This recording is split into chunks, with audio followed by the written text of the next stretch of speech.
Hello everyone, स्वागत है आपका होम साइंस क्लासेस एसआर में। दोस्तों, उम्मीद है कि आप सभी अच्छे होंगे। चाहे आप दिन में देख रहे हो, दोपहर में देख रहे हो या फिर आप इवनिंग में ये वीडियो देख रहे हो, कभी भी आप देख रहे हो, क्योंकि ये एक रिकॉर्डेड वीडियो है। तो आप सभी को गुड मॉर्निंग, गुड आफ्टरनून और गुड इवनिंग। दोस्तों, इस क्लास में आपको पता है कि पहले तो हम क्लास की बात नहीं करेंगे, पहले हम एग्ज़ाम की बात करेंगे। देखिए, पीजीटी का एग्ज़ाम, पीजीटी होम साइंस का जो एग्ज़ाम, उसकी कहीं ना कहीं एक टेंटेटिव डेट आ गई है। एडमिट कार्ड तो अभी नहीं आया है, तो एग्जैक्ट डेट नहीं बताया जा सकता, लेकिन जो भी आयोग के द्वारा डेट निर्धारित की गई है वो है 15 अक्टूबर और 16 अक्टूबर। फाइनली 2022 की वैकेंसी के बाद से अब जा कर के ये पेपर होने का एक लग रहा है कि 99% श्योरिटी के साथ ये पेपर हो जाएगा। अभी भी 1% श्योरिटी नहीं हो सकती जब तक कि पेपर पूरी तरह से हो ना जाए। तो दोस्तों, लास्ट के एक महीने लगभग 1 महीने बचे हैं और इस समय पे बच्चे सबसे ज़्यादा पैनिक होते हैं। जो भी स्टूडेंट्स हैं, जो भी विद्यार्थी हैं, जो भी मेरे दोस्त हैं, जो भी तैयारी कर रहे हैं, वो सभी पैनिक हो जाते हैं। तो मैं आपसे एक ही चीज़ कहना चाहूँगी कि आपको पैनिक होने की ज़रूरत नहीं है। आपने आराम से तैयारी करनी है और कुछ नहीं करना है। अगर आपको ये लगता है कि आपने कुछ भी नहीं पढ़ा है अभी तक, तो भी अगर आप 1 महीने की अपनी स्ट्रेटजी बना लेंगे तो उस स्ट्रेटजी में आप अपने एग्ज़ाम को क्रैक कर सकते हैं। लेकिन ध्यान रखिए, ये उन्हीं बच्चों के लिए है जिन्होंने पहले से तैयारी की हुई है। अगर कोई ऐसा है जिसने एमए के बाद से ये फॉर्म डाल दिया था और उसकी तैयारी पिछले 3 सालों में भी नहीं हुई है किसी भी कारणवश, तो वो 100% श्योरिटी नहीं ले सकते हैं। लेकिन हाँ, आपकी इस स्ट्रेटजी में, इस तैयारी में अगर सबसे बड़ा कोई रोल होता है तो वो रोल होता है किसका? आपके प्रीवियस ईयर क्वेश्चंस का, प्रीवियस ईयर के पेपर्स का। ठीक है, क्यों होता है? क्योंकि ये आपको एक पूरा डेटा देता है, एनालिसिस देता है, जिसके बेसिस पे आपको ये आइडिया लगा सकते हैं आप कि किस टाइप के क्वेश्चंस आते हैं। पता है, मेहनत 2 तरीके से होती है ना, एक होता है हार्ड वर्क, एक होता है स्मार्ट वर्क। हार्ड वर्क ये है कि आपके पास 1 महीने बचे हैं और आप अब सिलेबस को पढ़ना स्टार्ट करो, पूरे सिलेबस की कॉपी निकालो, फिर एक का नोट्स बनाओ, जो कि इम्पॉसिबल है। 1 महीने में किसी भी तरीके से आपके होम साइंस का, पीजीटी का या टीजीटी का कोई भी सिलेबस कंप्लीट नहीं हो पाएगा। ठीक है, अगर आपने पहले से पढ़ा है तो आप रिवीजन कर सकते हैं। लेकिन सबसे बेस्ट तरीका है, अगर 1 महीने में या 20 दिनों में आपको अपना तैयारी बेहतर करना है, रिवाइज करना है, तो उसका सबसे बेस्ट मेथड होता है हमारा जो पीजीटी का होम साइंस का पेपर एनालिसिस। ठीक है, इस पेपर में आपको पता है कि 125 क्वेश्चंस आते हैं, 125 प्रश्न होते हैं जिनमें 4 ऑप्शंस होते हैं और प्रत्येक प्रश्न पे आपको 4 नंबर मिलते हैं। ये पैटर्न है। बहुत सारे बच्चे पैटर्न जानते होंगे, जो नहीं जानते हैं वो इस बात को जान लें। ठीक है, हो सकता हो कि आप मेरी ये वीडियो पहली बार देख रहे हो, या ऐसा भी हो सकता है कि आप लगातार मेरी वीडियोस को देखते रहते हैं।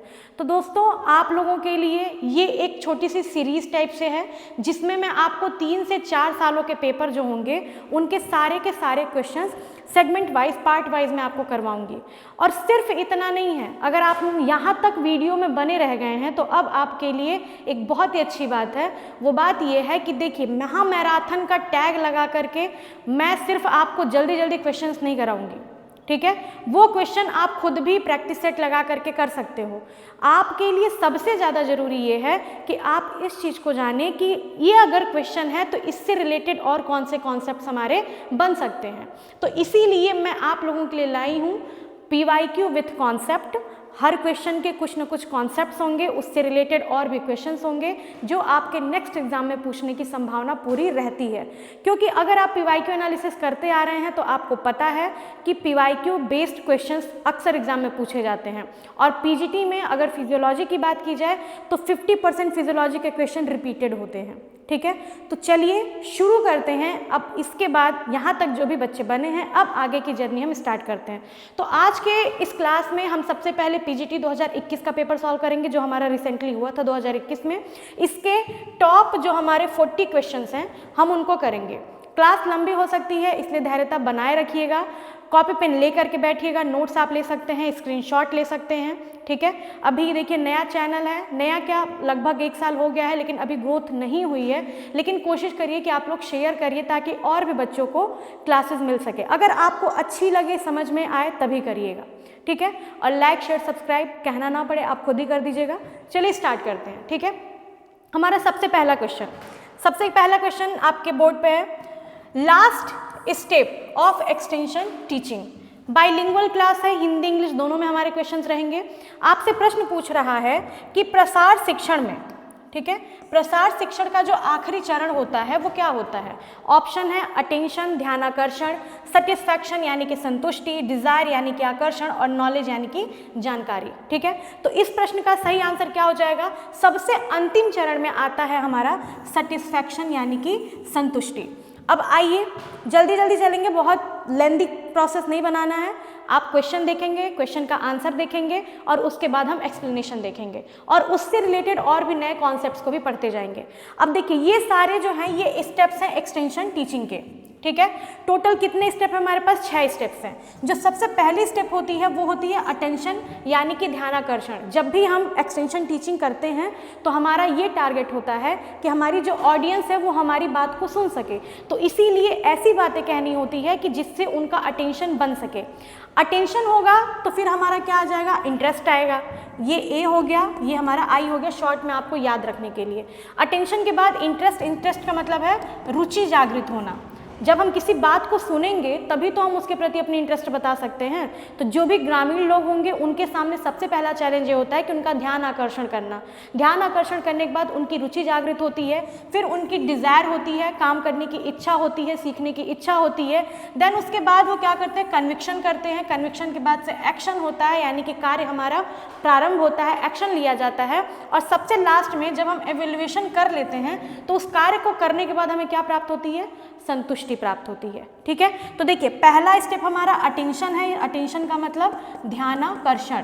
ठीक है, ध्यानाकर्षण। और सबसे लास्ट में हमारा सेटिस्फैक्शन है, तो सेटिस्फैक्शन का मतलब हो जाएगा हमारा संतुष्टि।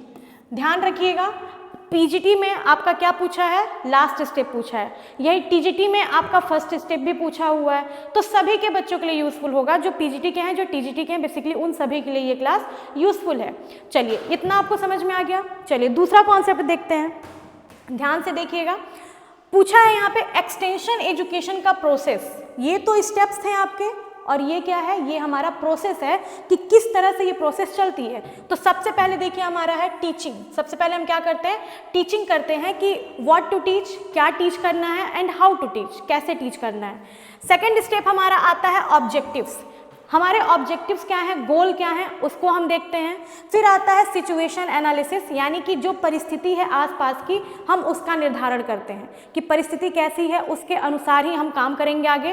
फिर हमारा आता है रिकंसिडरेशन, ठीक है, और सबसे लास्ट में हमारा आता है इवेल्युएशन यानी कि मूल्यांकन।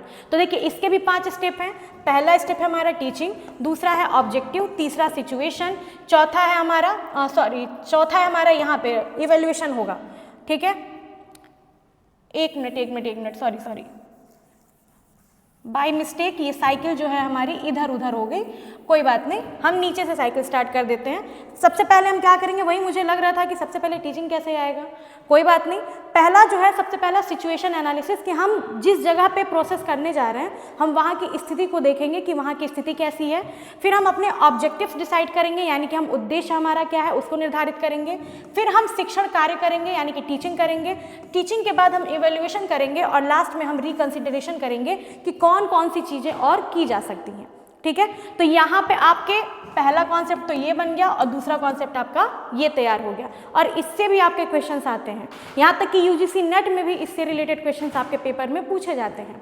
चलिए सेकंड क्वेश्चन देखिए, mass contact method of extension teaching is, यानी कि प्रसार शिक्षण की जो जनसंपर्क विधि है वो निम्न में से कौन सी है? क्या ऑडियो विजुअल एड्स है यानी कि दृश्य श्रव्य साधन है, क्या सोशल मीडिया है, क्या हमारा इंटरनेट है, या फिर उपरोक्त सभी है? तो आपको बताना है मास कॉन्टैक्ट मेथड कौन सा है। ठीक है, मास कॉन्टैक्ट जिससे ज़्यादा से ज़्यादा लोग जुड़ सकते हैं। ठीक, तो सही आंसर क्या हो जाएगा हमारा? सही आंसर हो जाएगा हमारा इंटरनेट, ऑप्शन सी जो है ये हमारा राइट आंसर हो जाएगा। ठीक है, चलिए कुछ क्वेश्चंस जो हैं उनके एक्सप्लेनेशन है, कुछ क्वेश्चंस ऐसे हैं जिनके एक्सप्लेनेशन की अगर नीड नहीं है तो वो आप लोगों के लिए नहीं ऐड किए गए हैं। ठीक है, चलिए यहाँ देखिए types of teaching ads. Teaching ads में कौन कौन से एड्स हैं हमारे? सबसे पहले हमारा क्या है? Audio ads. ऑडियो एड्स का मतलब श्रव्य साधन। फिर हमारा विजुअल एड्स यानी कि दृश्य साधन। फिर उसके बाद हमारा ऑडियो विजुअल यानी कि श्रव्य और दृश्य साधन दोनों के मिक्सअप। तो ऑडियो एड्स में क्या क्या आता है, रेडियो आता है, ग्रामोफोन है, लिंग्वाफोन है, टेप रिकॉर्डर है, ये सारी चीज़ें हमारी ऑडियो एड्स है। Audio aids, visual aids, audio visual ये क्या होते हैं? ऑडियो का मतलब जिन चीज़ों से हम सुन करके ज्ञान अर्जन करते हैं वो हमारा ऑडियो श्रव्य साधन, जिसे हम देख करके ज्ञान की प्राप्ति करते हैं वो हमारा दृश्य साधन, और जिसे हम देखते भी हैं और सुनते भी हैं वो हमारा क्या हो जाएगा, श्रव्य दृश्य साधन। जैसे अभी की ये जो क्लास चल रही है आप विजुअलाइज भी कर रहे हो, आप ऑडियो भी सुन रहे हो, तो ये हमारा हो जाएगा ऑडियो विजुअल एड्स। अगर आप सिर्फ चार्ट देखते तो आपका विजुअल एड होता, अगर आप सिर्फ ईयरफोन लगाकर उसके सुन रहे होते, आवाज़ को देख नहीं रहे होते, तो ये सिर्फ क्या होता, ऑडियो एड्स होता। तो इसमें विजुअल एड्स देखिए कौन से हैं, चार्ट्स है, पिक्चर्स है, मॉडल है, मैप है, प्रोजेक्टर्स हैं, जो AHP प्रोजेक्टर्स वगैरह आते हैं, ये सारे के सारे हमारे विजुअल एड्स हैं। ऑडियो विजुअल में टेलीविज़न जिसमें हमें दिखता भी है, आवाज़ भी आती है, ड्रामा, साउंड मोशन फिल्म्स वगैरह क्या हैं, ये सारे के सारे ऑडियो विजुअल एड्स हैं।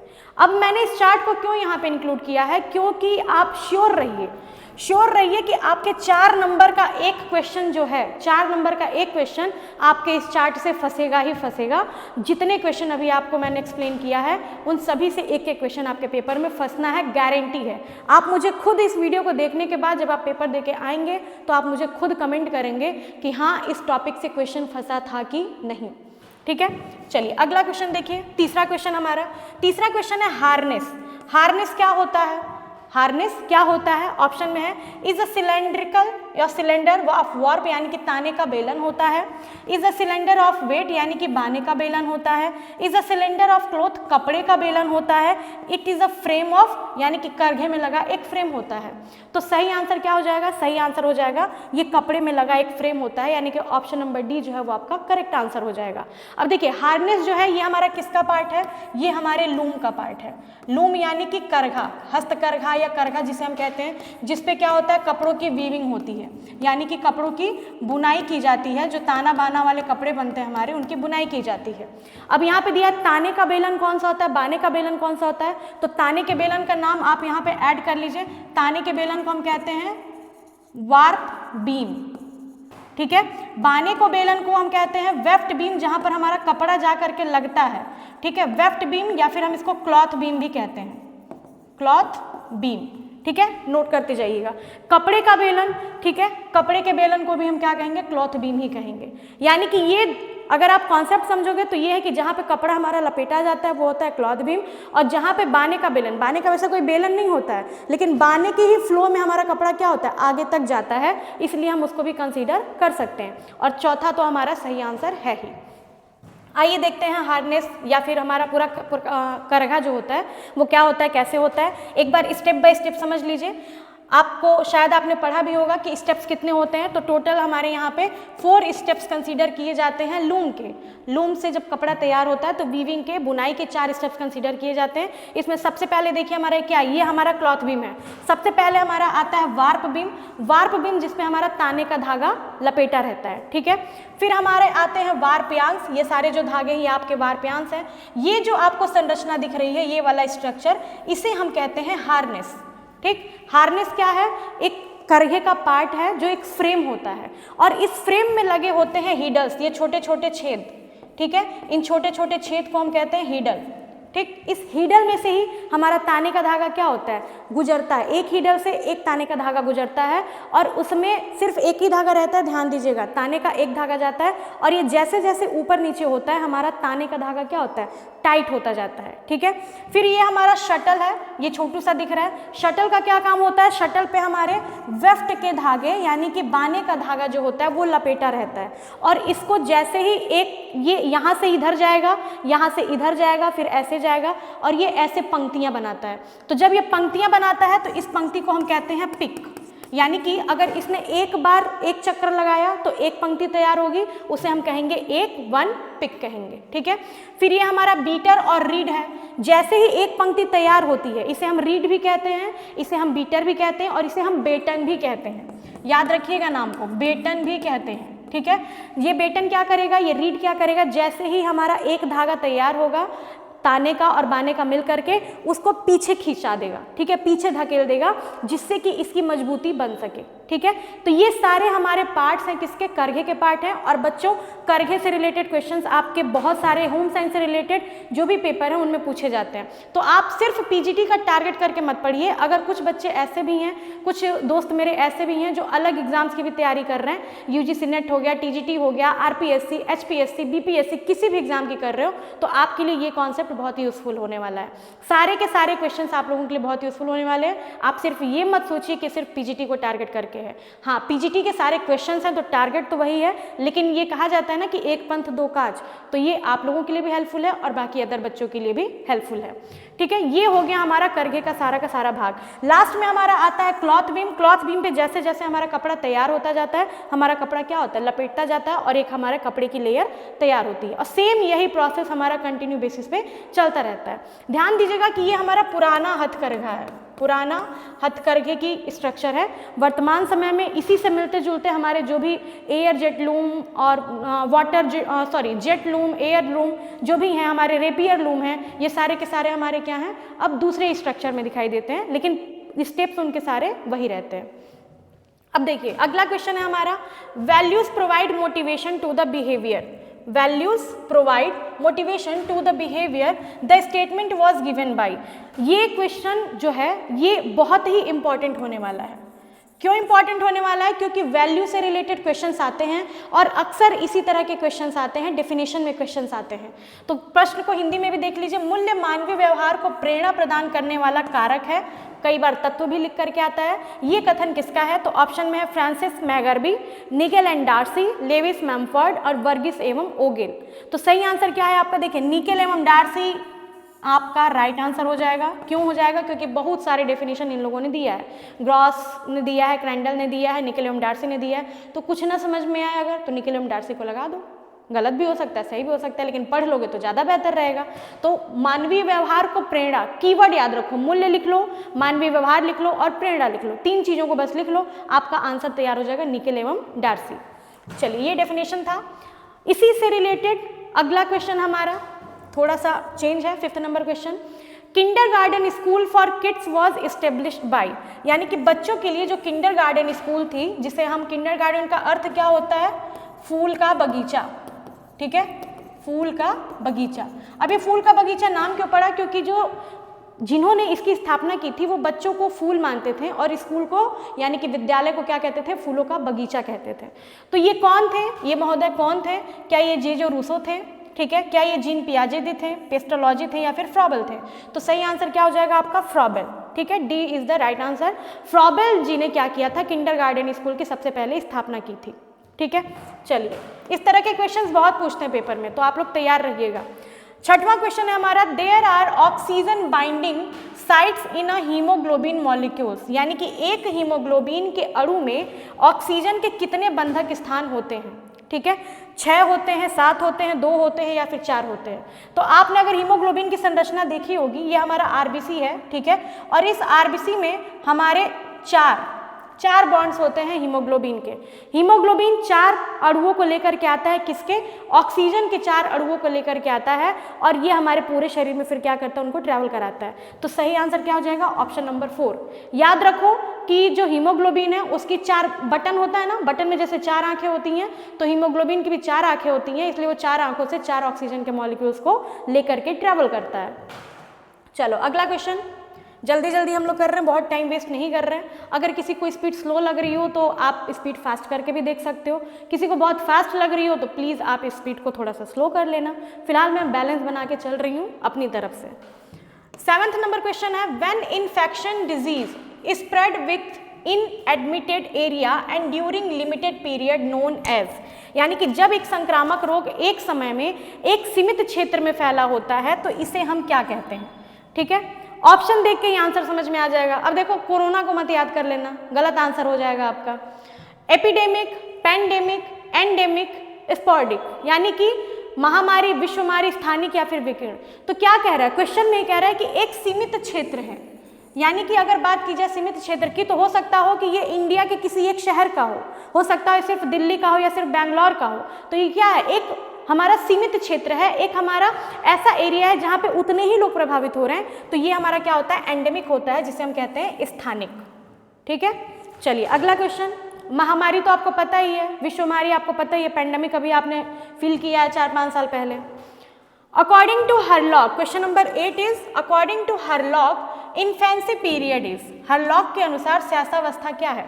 ठीक है, हरलॉक के अनुसार बताया। बहुत से बच्चे कंफ्यूज होते हैं, मैं भी कंफ्यूज हुई थी कि शैशवावस्था तो 2 वर्ष तक की अवस्था होती है, हम लोग जनरली पढ़ते आते हैं, लेकिन यहाँ पे आपका आंसर क्या है, अलग है। ऑप्शन में है फ्रॉम बर्थ टू 2 ईयर्स यानी कि जन्म से 2 वर्ष तक, फ्रॉम बर्थ टू 2 वीक्स यानी कि जन्म से 2 सप्ताह तक, फ्रॉम बर्थ टू 1 ईयर यानी कि जन्म से 1 वर्ष तक, फ्रॉम फर्टिलाइजेशन टू 2 वीक्स गर्भाधान से 2 सप्ताह तक।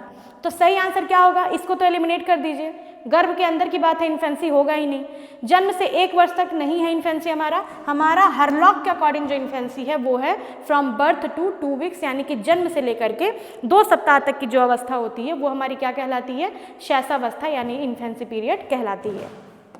चलिए अगला क्वेश्चन देखिए, 9th क्वेश्चन है हमारा, in adulthood red blood cell it means RBC are formed in, यानी कि वयस्क अवस्था में लाल रुधिराणुओं का निर्माण कहाँ होता है, लीवर में, स्प्लीन में, बोन मैरो में या लिम्फ नोड्स में?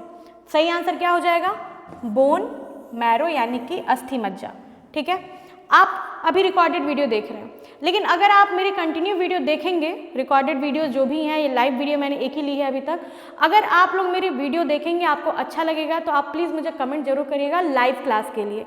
अगर मुझे 50 कमेंट्स आ गए लाइव क्लास के लिए तो मैं आपकी क्लासेस जो होंगी वो लाइव लूँगी। ठीक है, चलिए क्या है, वयस्क अवस्था में लाल रुधिराणुओं का निर्माण, लाल रुधिराणुओं का निर्माण कहाँ होता है, तो हमारा बोन मैरो में होता है यानी कि अस्थि मज्जा में होता है। अब देखिए लीवर दिया है, स्प्लीन दिया, स्प्लीन आपको पता है क्या होता है, ये ग्रेवयार्ड होता है, ब्लड का RBC का क्या होता है, ग्रेवयार्ड होता है यानी कि कब्रगाह, कब्रिस्तान। ठीक है, स्टोरेज बैंक भी कहा जाता है, storage bank of RBC। Lymph nodes में आपको पता है कि लिम्फ का निर्माण होता है। स्प्लीन लीवर में हमारे नहीं होता है वयस्कावस्था में, लेकिन हाँ लीवर में कब होता है, लीवर में होता है हमारे जब हम गर्भ के अंदर रहते हैं यानी कि जब हम भ्रूणावस्था में रहते हैं तो हमारे लीवर के जो मीसोडर्म होता है, लीवर के मीसोडर्म में RBC का निर्माण होता है। लेकिन जैसे वयस्क होते हैं, जन्म लेने के बाद से बड़े होने लगते हैं, तो ये हमारे बोन मैरो में होता है। देखिए यहाँ पर रेड बोन मैरो, ये सारे क्या है, हमारे रेड बोन मैरो हैं। इसी में स्टेम सेल्स का निर्माण होता है और उन्हीं स्टेम सेल से हमारे ये भी बनते हैं, ल्यूकोसाइट्स बनते हैं यानी कि WBC बनते हैं, RBC बनते हैं और हमारे साथ ही साथ हमारा क्या बनता है, जो हमारे प्लेटलेट्स होते हैं वो भी बनते हैं। अब यहाँ पे एक चीज़ आपको और बता दें, देखिए RBC को हम दूसरे नाम में क्या जानते हैं, RBC को हम कहते हैं थ्रोम्बोसाइट्स, सॉरी इरिथ्रोसाइट। RBC को हम क्या कहते हैं, RBC को हम कहते हैं इरिथ्रोसाइट। ठीक है, WBC को हम क्या कहते हैं, WBC को हम कहते हैं ल्यूकोसाइट। और जो हमारा प्लेटलेट होता है, प्लेट वाला लेट, ठीक है, इस प्लेट वाले लेट को हम क्या कहते हैं, प्लेट वाले लेट को हम कहते हैं थ्रोम्बोसाइट। ये जरूर नोट कर लीजिएगा। देखिए बहुत अच्छा रिवीजन होने वाला है आपका, अगर आपने पढ़ा हुआ है पहले से तो यकीन मानिए कि इससे बेहतर क्लास आपकी नहीं होगी।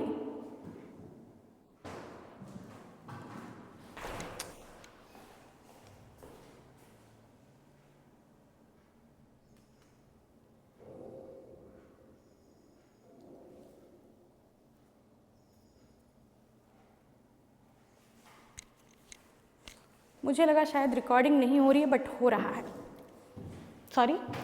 चलिए देखिए यहाँ पे 3 चीज़ें मैंने आपको बताई, WBC को ल्यूकोसाइट कहते हैं, RBC को इरिथ्रोसाइट कहते हैं और प्लेटलेट्स को हम क्या कहते हैं, थ्रोम्बोसाइट कहते हैं। मैं कह रही थी आपसे कि इससे बेहतर क्लास आपको नहीं मिलेगी, तो हाँ ये गारंटी है नहीं मिलेगी, क्योंकि इतना डिटेल एक्सप्लेनेशन आपको किसी भी क्लास में नहीं मिलेगा जितना मैं आपको दे रही हूँ। आप एक बार में कम क्वेश्चन करो, एक क्लास में 40 क्वेश्चन ही करो, लेकिन वो 40 क्वेश्चन से आप इतना पढ़ लो कि आपके कम से कम 120 क्वेश्चन बने। ठीक है, और आपके श्योर बनेंगे, आप जैसे जैसे क्लास को मेरे देखते जाओगे उससे ज़्यादा ही क्वेश्चंस बन जाएंगे आपके। ठीक है, ये सारे के सारे क्या हैं, हमारे रक्ताणु या रक्त बिंबाणु जिन्हें हम कहते हैं। ठीक है, यहाँ पे एक चीज़ और आता है कि ल्यूकेमिया बीमारी किसकी वजह से होता है। ठीक है, ल्यूकेमिया रोग जो होता है, ल्यूकेमिया। ल्यूकेमिया क्या रोग है? ये ल्यूकोसाइट के सेल्स यानी कि WBC के सेल्स जब बहुत अधिक रैपिड ग्रोथ करते हैं अनकंट्रोल्ड बिहेवियर में, तो उसे हम कहते हैं ल्यूकेमिया। और leukaemia is a type of blood cancer, ठीक है, यानी कि ये रक्त कैंसर का एक प्रकार है। चलिए अगला क्वेश्चन देखते हैं। Thymus gland. Thymus gland is involve in the formation of thymus ग्रंथि, यानी कि थाइमस ग्रंथि के निर्माण में लिप्त होती है क्या? ठीक है, किसके निर्माण में लिप्त होती है? क्या लिम्फोसाइट्स के निर्माण में, क्या बोन्स के, लैरिंग्स के या इंसुलिन के? तो सही जवाब क्या होगा? सही जवाब होगा लिम्फोसाइट्स के। ठीक है, थाइमस ग्रंथि जो होती है ये हमारे लिम्फेटिक नोड्स को कंट्रोल करती है और ये लिम्फोसाइट का निर्माण करती है।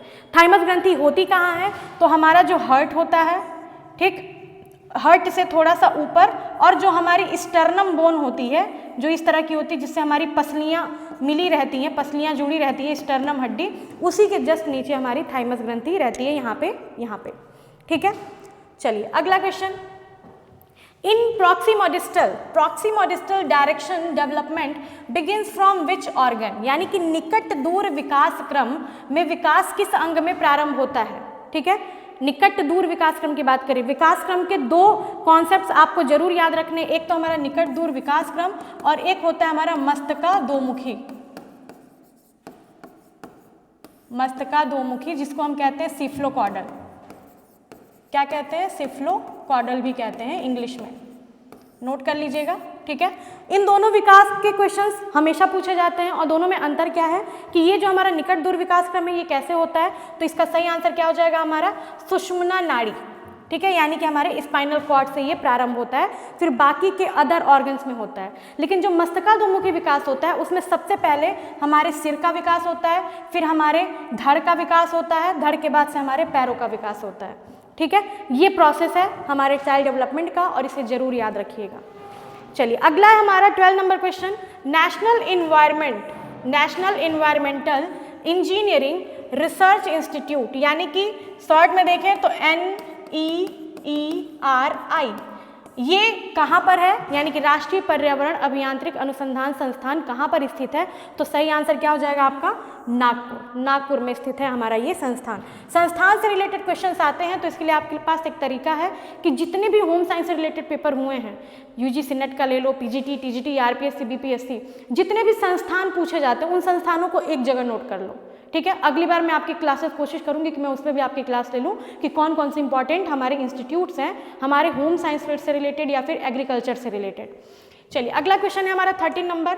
अ पर्सन ब्रीथ्स मिनट, यानी कि एक व्यक्ति 1 मिनट में श्वसन करता है, कितनी बार करता है? अब देखिए कई लोग जो कंफ्यूज होंगे वो क्या करेंगे कि श्वसन की दर नहीं, यहाँ पे आपसे श्वसन दर पूछ रहा है, ब्रीथ रेट पूछ रहा है, लेकिन आप क्या करोगे? फटाक से हार्ट रेट मार दोगे 72 बार। तो भाई 72 बार नहीं होगा मित्रों, इसका सही आंसर क्या हो जाएगा? 18 बार। और जो नॉर्मल दर होती है वो यही होती है 16 से 18 बार। ये वयस्क की बात कर रहा है, सामान्य पर्सन की बात कर रहा है। लेकिन अगर आपसे चिल्ड्रंस का पूछे, खासकर इन्फेंसी के चिल्ड्रंस का, तो उनमें क्या होता है? उनमें 30 से लेकर के 35 बार तक भी होता है, कई जगह आपको 25 से 30 भी दिखाई देगा। ठीक है, उनमें श्वसन दर ज़्यादा होती है छोटे बच्चों में। 14वां प्रश्न है जैगनबर्ग मशीन। अभी तक ये प्रश्न, इससे रिलेटेड प्रश्न कहीं भी नहीं पूछा था किसी भी एग्जाम में, इस एग्जाम से पहले, तो ये एक नया क्वेश्चन था, नया टर्म था, इसे आप जरूर पढ़ लीजिएगा और आपके लिए इसके आगे बहुत अच्छी चीज़ है। अगर यहाँ तक बने हैं और अभी भी भागने का मन, अगर आप बोर हो रहे हो या भागने का मन कर रहा है, तो अब इसके आगे आपको बहुत ही अच्छी चीज़ें मिलने वाली हैं, तो इसलिए थोड़ा सा इंतजार कर लो। जैगनबर्ग मशीन का उपयोग निम्न में से किसके लिए होता है? प्रिंटिंग के लिए, डाइंग के लिए, वीविंग के लिए या फिर फिनिशिंग के लिए? तो सही आंसर क्या हो जाएगा आपका? प्रिंटिंग, यानी कि छपाई के लिए जैगनबर्ग मशीन का प्रयोग होता है। अब आइए देखिए क्या क्या चीजें हैं। एक मिनट, अच्छा मैंने आगे नोट किया हुआ, कोई बात नहीं, आगे मैं आपको दिखाऊंगी। Contraction, 15 number question. Contraction at blood vessels of skin is function of, यानी कि त्वचा की रक्त वाहिनियों में संकुचन लाने का कार्य किसके द्वारा होता है? तो parasympathetic nervous system, olfactory nerves, sympathetic nerves या ऑप्टिक नर्व्स। तो इन चारों में सही आंसर क्या हो जाएगा? सही आंसर हो जाएगा आपका ऑप्शन नंबर ए, यानी कि परानुकंपी तंत्रिका तंत्र जो होते हैं, पैरासिम्पैथेटिक नर्वस सिस्टम जो होते हैं, ये हमारी त्वचा की रक्त वाहिनियों में संकुचन लाने का, कॉन्ट्रैक्शन लाने का काम ये करते हैं। ठीक है, हमारा ऑल्फैक्टरी नर्व्स प्राण तंत्रिका या घ्राण तंत्रिका जिसे हम कहते हैं वो सूंघने में, हमारे सूंघने में, सूंघ के समझने में हेल्प करता है, ठीक है। सिंपैथेटिक नर्वस सिस्टम है, ऑप्टिक नर्वस सिस्टम है। ऑप्टिक नर्वस सिस्टम क्या करता है, दृष्टि तंत्रिका, यानी कि जो भी हम विजुलाइज करते हैं, देखते हैं, उसमें हेल्प करता है। चलिए अगला, हाँ इसका डिटेल यहाँ पे मैंने ऐड किया है कि पैरासिम्पैथेटिक और सिंपैथेटिक नर्वस सिस्टम क्या क्या है। देखिए पैरासिम्पैथेटिक नर्वस सिस्टम में हमारे क्या क्या एक्शंस आते हैं, कौन कौन सी क्रियाएं होती हैं। तो कॉन्ट्रैक्शन ऑफ प्यूपिल, यानी कि आंखों की जो पुतलियां होती हैं उनका कॉन्ट्रैक्शन होना, ये पैरासिम्पैथेटिक नर्वस सिस्टम का काम है, ठीक है।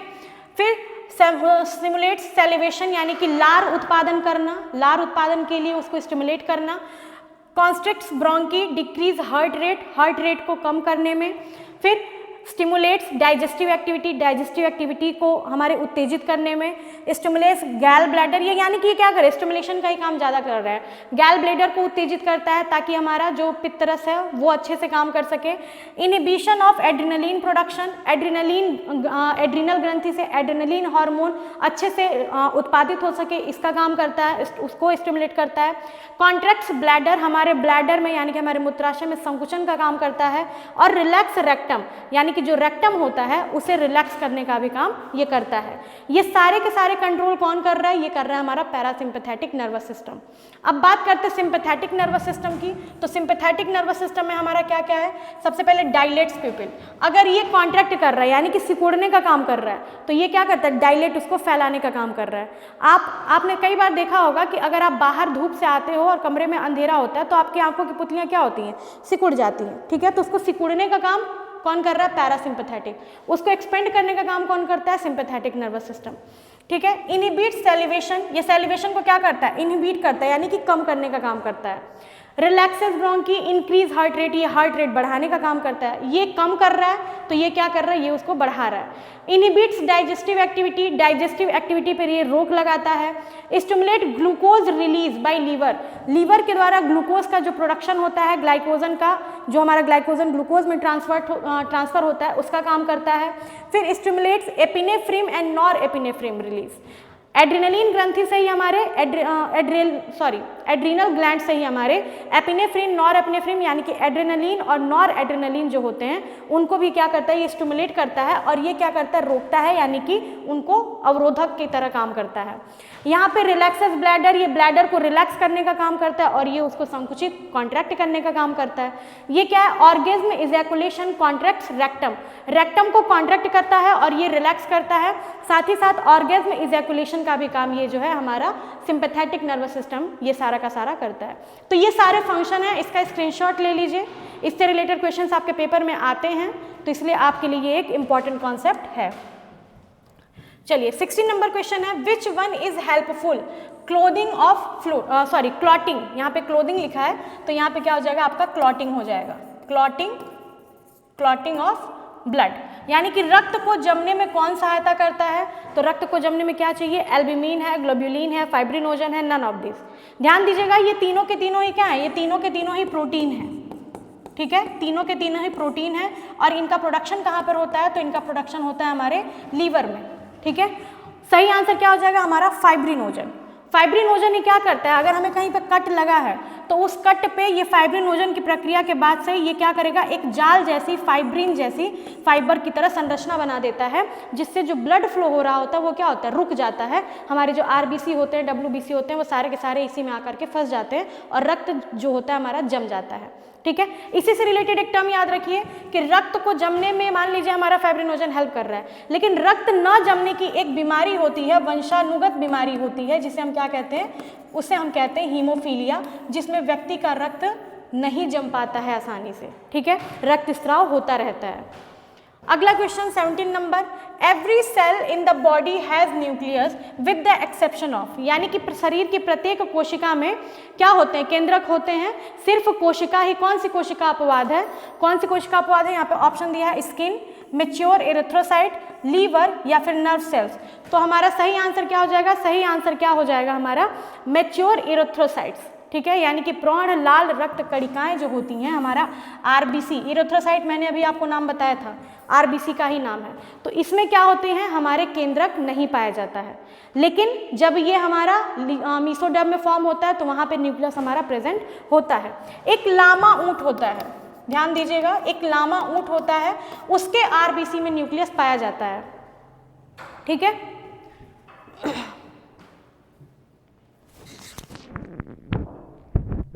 Next question 18 number, how too much urine a healthy person excretes in 24 hours, यानी कि 24 घंटे में एक स्वस्थ व्यक्ति जो होता है वो कितना मूत्र निष्कासित करता है।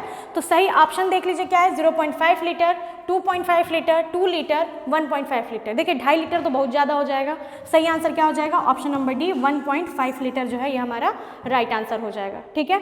आप याद रखिए, कैसे याद रख सकते हैं, डॉक्टर्स क्या कहते हैं, 3 से 4 लीटर पानी आपको डेली पीना है, तो 3 से 4 लीटर जितना पीना है उसका आधा आपको रिलीज कर देना, तो 1.5 लीटर आप आंसर को याद रखिएगा। अगला क्वेश्चन है हमारा 19 नंबर, अब देखिए टेक्सटाइल का क्वेश्चन आ गया, आबे रवा, शबनम एंड वफ्ते हवा, ठीक है। आबे रवा, शबनम और वफ्ते हवा किसके प्रकार है, यानी कि ये फैब्रिक के टाइप है, लेकिन किस टाइप के फैब्रिक के प्रकार है ये, तो क्या ये चंदेरी साड़ी के प्रकार है, क्या ये ब्रोकेड ऑफ बनारसी के हैं, क्या ये मसलिन ऑफ ढाका है, या फिर ये पीताम्बर ऑफ हैदराबाद है। तो सही आंसर क्या हो जाएगा, ये तीनों के तीनों आपके ढाका के मलमल के प्रकार हैं, यानी कि मसलिन ऑफ ढाका के प्रकार है, ठीक है। चंदेरी साड़ी अलग है, ब्रोकेड बनारसी अलग है, और हमारी पीताम्बरी ऑफ हैदराबाद अलग है। चलिए 20 क्वेश्चंस, हाफ क्वेश्चंस हमने कर लिए हैं, हाफ क्वेश्चंस यानी कि 20 क्वेश्चंस और इस क्लास के बचे हैं। महा मैराथन तो नहीं है, लेकिन हाँ एक मैराथन क्लास है, जिसे अगर आप 1.5 घंटे 2 घंटे के अप्रॉक्स या 1.5 घंटे के से कम समय में अगर आप देख लोगे तो आपका बहुत सारा कॉन्सेप्ट तैयार हो जाएगा। अभी तक आपको समझ में आ गया होगा कि मेरे पढ़ाने का पैटर्न क्या है, मेरी क्लासेस का पैटर्न क्या होने वाला है आगे, और आपको क्या क्या आपके लिए यूजफुल मिलने वाला है।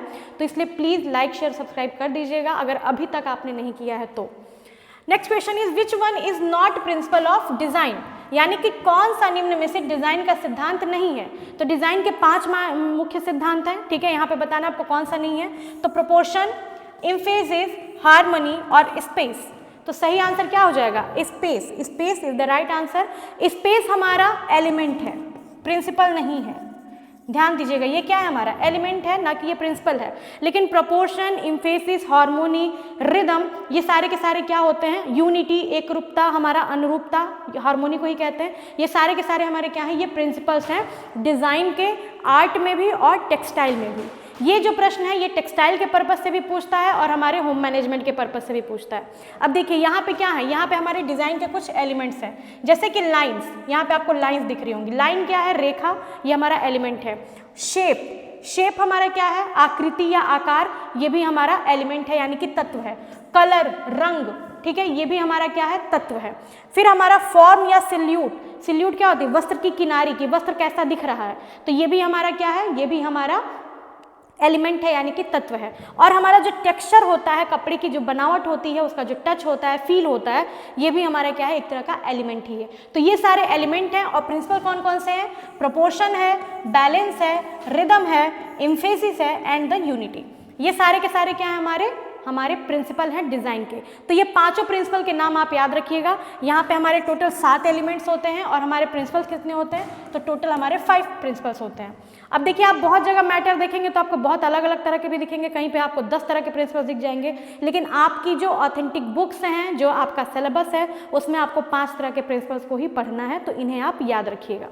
चलिए next question, normally the fertilisation of ovum takes place in, यानी कि सामान्यतः जो है अंडाणु का निषेचन कहाँ होता है, क्या है, हमारे यूट्रस में होता है, फैलोपियन ट्यूब में होता है, ओवरी में होता है, या फिर सीलिया यानी कि रोमिका में होता है। तो सही आंसर क्या हो जाएगा, फैलोपियन ट्यूब, ठीक है। हमारा जो फैलोपियन ट्यूब होता है, यहाँ देखिए जो ये क्या है, ये हमारे पूरा ये संरचना है, ये हमारे पूरे यूट्रस, पूरे हमारे female reproductive, internal female reproductive organ का पार्ट है। लेकिन इसमें यहाँ से जो संरचना आपको दिख रही है, इसी को हम क्या कहते हैं, फैलोपियन ट्यूब कहते हैं। फैलोपियन ट्यूब के अलग अलग पार्ट हैं। ये हमारा फिम्ब्रे होता है जो हमारे ओवरी को पकड़े रहता है, और यहाँ से देखिए एग आया, एग आएगा हमारा, और हमारा जो स्पर्म होगा वो यूट्रस के माध्यम से फैलोपियन ट्यूब में आएगा, और यहाँ पर जब दोनों साथ मिलेंगे तो यहाँ पे होगा फर्टिलाइजेशन, यानी कि निषेचन, यानी कि स्पर्म द्वारा एग को क्या किया जाएगा, पेनेट्रेट किया जाएगा, उससे हमारा एग जो होगा वो फर्टिलाइज होगा। तो आफ्टर फर्टिलाइजेशन जो एग होता है हमारा, जो अब जाइगोट बन रहा है, वो जाइगोट हमारा यहाँ पे यूट्रस में जा करके चिपक जाता है, ठीक है, ब्लास्टोसिस्ट जिसे कहते हैं वो जा करके चिपक जाता है। लेकिन फर्टिलाइजेशन याद रखिएगा कि ये हमारे फैलोपियन ट्यूब में ही होता है। चलिए अगला क्वेश्चन। अच्छा, एक चीज़, कुछ चीज़ें यहाँ पे और दी हुई हैं, यूट्रस गर्भाशय, इसके लेयर से रिलेटेड क्वेश्चंस आते हैं, तो आगे मैं वो क्वेश्चन आपको कराऊंगी क्योंकि आपके इस पेपर में लेयर से भी रिलेटेड क्वेश्चंस आए हुए हैं। ओवरी के कौन कौन से हार्मोन्स होते हैं, इससे भी रिलेटेड क्वेश्चंस हैं। सिलिया रोमिका, फैलोपियन ट्यूब में छोटे छोटे रोम होते हैं, बाल होते हैं, वो अंडे को आगे बढ़ने में हेल्प करते हैं, काम करते हैं, उनका कोई काम नहीं है, वो अदर कोई काम नहीं करते हैं, ठीक है, उनका बस यही काम है कि वो अंडों को आगे भेजने का काम करते हैं। देखिए 22 नंबर क्वेश्चन है, विच of the following is monosaccharide. Carbohydrate किसी पेपर में ना पूछे ऐसा संभव ही नहीं है, आपके न्यूट्रिएंट से रिलेटेड क्वेश्चन ना आए ऐसा संभव ही नहीं है बच्चों, ठीक है। तो ध्यान दीजिए, थोड़ा सा स्टॉप लेते हैं, आप लोग को बता दें कि आपके न्यूट्रिशन, डाइट एंड न्यूट्रिशन का सबसे इंपॉर्टेंट अगर कोई एस्पेक्ट है तो वो है आपके न्यूट्रिएंट्स। अगर आपने न्यूट्रिएंट्स को बहुत अच्छे से पढ़ा हुआ है तो आपका न्यूट्रिशन से रिलेटेड कई सारे जो क्वेश्चंस होते हैं वो आपके सही होंगे। इसके अलावा और कौन सा टाइप होता है, देखिए मैं आपको कुछ टॉपिक्स बता देती हूँ जो आपके लिए हर पेपर के लिए इंपॉर्टेंट होते हैं। एक तो हमारा न्यूट्रिएंट्स होता है, दूसरा हमारा होता है कुकिंग मेथड्स, ठीक है, हमारा न्यूट्रिएंट्स हो गए, हमारे कुकिंग मेथड्स हो गए, ये इंपॉर्टेंट होता है। फिर हमारा वो ABCD यानी कि जो मेजरमेंट्स होते हैं, मापन, ठीक है, ABCD एंथ्रोपोमेट्रिक मेजरमेंट, ठीक है, हमारा B से बायोलॉजिकल मेजरमेंट, ठीक, ये सारी चीज़ें क्या है, ये भी हमारा इंपॉर्टेंट होता है। अगर आपने न्यूट्रिएंट्स अच्छे से पढ़ लिए हैं, कार्बोहाइड्रेट, प्रोटीन, सबके बारे में डिटेल एनालिसिस करके पढ़ लिया है तो आपके बहुत सारे न्यूट्रिशन के क्वेश्चन जो होते हैं वो कंप्लीट हो जाते हैं।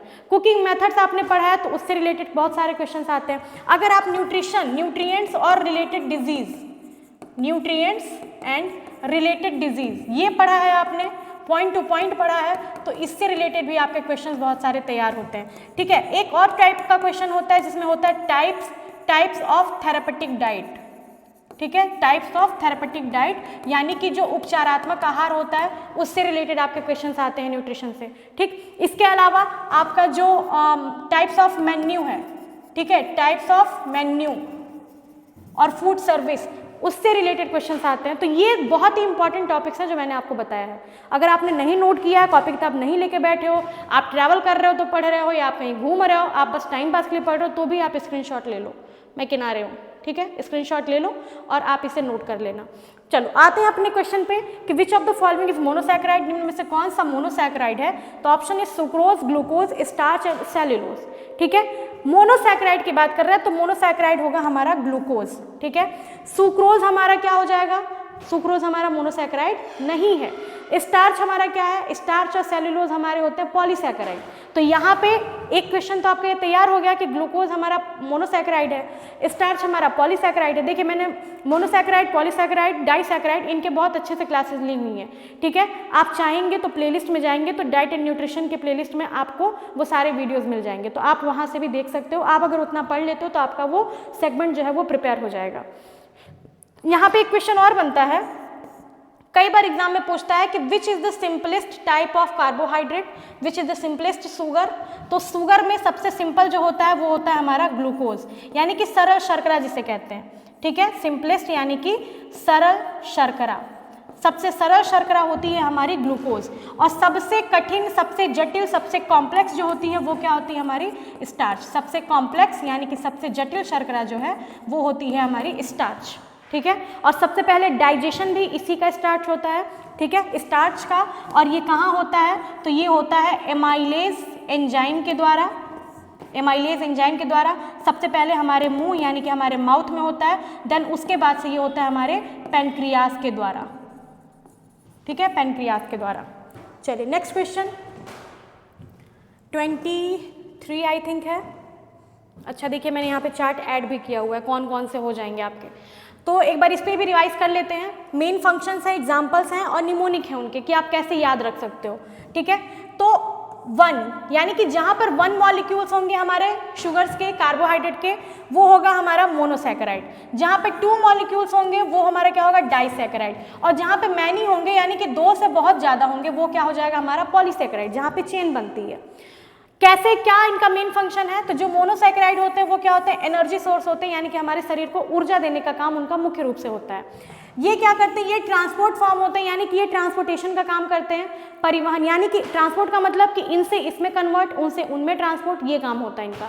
और ये वाले जो होते हैं पॉलीसैकेराइड, ये ज़्यादातर स्टोरेज फॉर्म में रहते हैं, यानी कि हमारे शरीर में किसी न किसी रूप में स्टोर हो जाते हैं। तो अब देखिए इनको याद करने का छोटा सा निमोनिक भी दिया हुआ है, गिव्स गुड फ्लेवर, कौन देता है, Honey, Honey gives good flavour, यानी कि जी से ग्लूकोज, जी से हमारा ग्लैक्टोज और एफ से हमारा फ्रुक्टोज, ग्लूकोज, फ्रैक्टोज और हमारा ग्लूकोज, ग्लैक्टोज और हमारा फ्रैक्टोज, ये तीनों के तीनों क्या है, गिव्स गुड फ्लेवर, यानी कि ये तीनों मोनोसैकेराइड हैं। डाइसैकेराइड में length supports movement, length support movement, यानी कि एल से लैक्टोज, सुक्रोज और माल्टोज। अगर आप ये कीवर्ड नहीं याद करना चाहते हो, निमोनिक नहीं चाहते हो, तो आप सिंपली भी याद कर सकते हो, कोई बहुत बड़ी डील नहीं है, ठीक है। फिर एक कैन गेट स्टोर्ड, ये स्टोर हो सकते हैं, यानी कि सेल्यूलोज, ग्लाइकोजन देन स्टार्च, ये सारे के सारे क्या है, हमारे पॉलीसैकेराइड्स हैं। इनमें हेमिसेल्यूलोज भी आता है, पैक्टीन भी आता है, लिग्निन भी आता है, ये सारे भी हमारे पॉलीसैकेराइड्स हैं, ठीक है। तो इससे क्वेश्चंस आपके बहुत फंसते हैं आपके पेपर में, आप लोग जरूर इसको ध्यान दीजिएगा। Now 23 number question is trypsin and chymotrypsin act which pH, यानी कि जो ट्रिप्सिन एंजाइम है, जो काइमोट्रिप्सिन एंजाइम है, ये किस पीएच पे काम करता है। देखिए पीएच वैल्यू या पीएच लेवल, ठीक है, आपका जो पीएच वैल्यू या पीएच लेवल है जितने भी, इनको जरूर ध्यान दीजिएगा, कौन कौन से होते हैं, किस पे काम करते हैं, जैसे यूरिन का पीएच क्या है, ब्लड का पीएच क्या है, इससे रिलेटेड क्वेश्चंस आगे आएंगे और मैं आपको और सारे उससे टर्म्स भी कराऊंगी, ठीक है। तो फिलहाल ट्रिप्सिन एंड काइमोट्रिप्सिन पूछ रहा है किस लेवल पे काम करते हैं। ऑप्शन में 2-3 पीएच है, 4-6 पीएच है, 7.4-8 है, ऑन एनी पीएच, यानी कि किसी भी पीएच पे। तो भैया अपने मन से थोड़ी कर लेंगे कि किसी भी पीएच पे काम कर लेंगे, इनका काम होता है 7.4-8 पीएच पे, ठीक है। और 7.4 और 8 पीएच का मतलब कि ये क्षारीय स्थिति में काम करते हैं, क्षारीय यानी कि एल्कलाइन में, ठीक है, एल्कलाइन बेस होता है इनका, ये क्षारीय होते हैं, क्षारीय प्रकृति के होते हैं, ठीक है। देखिए यहाँ पे कुछ चीज़ें मैंने ऐड कर रखी हैं ऑलरेडी, कौन कौन से हैं आपके एंजाइम्स, मेन एंजाइम्स आपके डाइजेशन के, डाइट के आपके प्रमुख एंजाइम्स कौन से हैं, उनका पीएच क्या होता है, सबस्ट्रेट्स क्या होते हैं, उनको देख लीजिए। यहाँ पे आपको बहुत सारे मिल जाएंगे, इसे आप नोट कर लीजिएगा। यहाँ पे कुछ हैं जो इंपॉर्टेंट है, मैं आपको बता देती हूँ। पेप्सिन जो है इसका सबस्ट्रेट होता है पेप्टाइड बाउंड, और इसका ऑप्टिमम पीएच कहाँ होता है, 1.5 से लेकर के 2 तक होता है। लोकेशन कहाँ होता है, ये हमारे स्टमक यानी कि हमारे पेट में होता है। किसका डाइजेशन करता है, प्रोटीन का डाइजेशन करता है, प्रोटीन में वो भी रेनिन का करता है, ठीक है। सुक्रेज है, सुक्रेज का सबस्ट्रेट है सुक्रोज, और इसका ऑप्टिमम पीएच 6.2, यानी कि ये भी हमारा 7 से डाउन जाएगा तो हमारा एसिडिक, 7 से ऊपर जाएगा तो हमारा बेसिक हो जाएगा, ठीक है। ये हमारे स्मॉल इंटेस्टाइन में रहता है हमारा sucrase enzyme. Amylase enzyme, amylase enzyme 2 जगह पे होता है, हमारे पैनक्रियाज में भी और हमारे माउथ में भी। तो ये एमाइलोज पे काम करता है, स्टार्च के डाइजेशन के बाद वो एमाइलोज में कन्वर्ट होता है, और इसका पीएच होता है 6.7 से 7, यानी कि ये कहाँ पर है, हमारे पैनक्रियाज में। आप आगे माउथ भी ऐड कर लेना। यूरिएज एंजाइम होता है, जो यूरिया उसका हमारा सबस्ट्रेट होता है, और ये क्या होता है, न्यूट्रल होता है, यानी कि 7 होता है। ये कहाँ पर होता है, ये हमारे लीवर में होता है। वहीं से यूरिक एसिड, यूरिया, ये सारी चीज़ें हमारी रिलीज होती हैं, वहाँ पे फिल्टर होती हैं, और फिर हमारे किडनी के माध्यम से हमारे यूरिन के थ्रू बाहर निकल जाती हैं। फिर आता है हमारा ट्रिप्सिन एंजाइम, ये पेप्टाइड बॉन्ड पे काम करता है, ये भी इसका 7.7 से 8 तक होता है, 7.4 to 8 भी कंसीडर कर सकते हो, और ये भी क्या होता है, स्मॉल इंटेस्टाइन में होता है। फिर आता है हमारा लाइपेज एंजाइम, लाइपेज जो हमारे लिपिड्स यानी कि फैट को तोड़ता है, किसमें तोड़ता है, फैटी एसिड्स में, ग्लिसरॉल में तोड़ता है। तो ये 8 होता है, और ये भी कहाँ पे होता है, पैनक्रियाज में होता है, यानी कि 7 से नीचे सारे एसिडिक और 7 के ऊपर वाले सारे के सारे बेसिक। यहाँ पे कुछ अदर भी हैं, तो प्लीज़ आप लोग नोट कर लीजिएगा इनको भी देख करके कि कौन से एंजाइम्स हैं कहाँ पे, जैसे lipase enzyme pancreas, stomach, castor oil सबका दिया हुआ है, तो आप इसे जरूर नोट कर लीजिएगा। स्क्रीनशॉट ले लीजिए भैया, नोट कैसे करोगे, स्क्रीनशॉट नहीं लोगे तो, ठीक है। चलो नेक्स्ट है हमारा, एक मिनट, ठीक है, चलिए नेक्स्ट क्वेश्चन है, synthetic dye is innovated by, यानी कि संश्लिष्ट रंजक की खोज किसके द्वारा की गई थी, विलियम हेनरी पार्किन के द्वारा, मोरे के द्वारा, जेपी डिक्सन के द्वारा, या फिर जॉर्ज एडमर्स के द्वारा। तो आपने अगर पढ़ा होगा टेक्सटाइल डाइस में, तो डाइस में सबसे पहली चीज़ यही आती है कि सिंथेटिक डाइस की खोज किसने की थी, तो उसमें सबसे पहले नाम आता है विलियम हेनरी पार्किन का। विलियम हेनरी पार्किन ने 1856 में सबसे पहले सिंथेटिक डाई को खोज किया था, ठीक है। याद रखिएगा इसे। देखिए कौन कौन से डाइज होते हैं, डाइज कौन कौन से हैं हमारे, सिंथेटिक, नेचुरल, सारे डाइज। अभी इसे एक चार्ट से मैं आपका इस एक चार्ट से कई सारे क्वेश्चंस तैयार करा दूंगी, गारंटी है। और वो फंसेंगे, कैसे फंसेंगे, क्योंकि इसी चार्ट से क्वेश्चंस आते हैं डाइज से रिलेटेड। अब देखो डाइज जो होते हैं दो टाइप से होते हैं, नेचुरल डाइज यानी कि जिन्हें हम प्राकृतिक रंग कहते हैं, दूसरे होते हैं सिंथेटिक डाइज जिसे हम कृत्रिम भी कहते हैं और मानव निर्मित भी कहते हैं। नेचुरल डाइज के सोर्सेस तीन होते हैं, एक तो होते हैं वेजिटेबल मटेरियल यानी कि जो हरी पत्तेदार सब्जियां नहीं होंगी, जो हमारा पादप होते हैं, पौधे होते हैं, उनसे प्राप्त होता है। फ्रॉम इंसेक्ट्स यानी कि छोटे मोटे कीड़ों से, एंड फ्रॉम मिनरल्स यानी कि खनिज लवणों से जो प्राप्त होता है। ठीक है, ये तीनों अलग अलग तरह के हमें कलर देते हैं, जैसे कि हमारा स्टेम टर्मरिक, ठीक है, स्टेम क्या देता है, टर्मरिक। ठीक है, रूट से हमें क्या प्राप्त होता है, मैडर रूट प्राप्त होता है। फ्लावर से हमें इंडिगो ब्लू मिलता है, और लीफ से यानी कि पत्तियों से हमें हीना मिलता है, मेहंदी।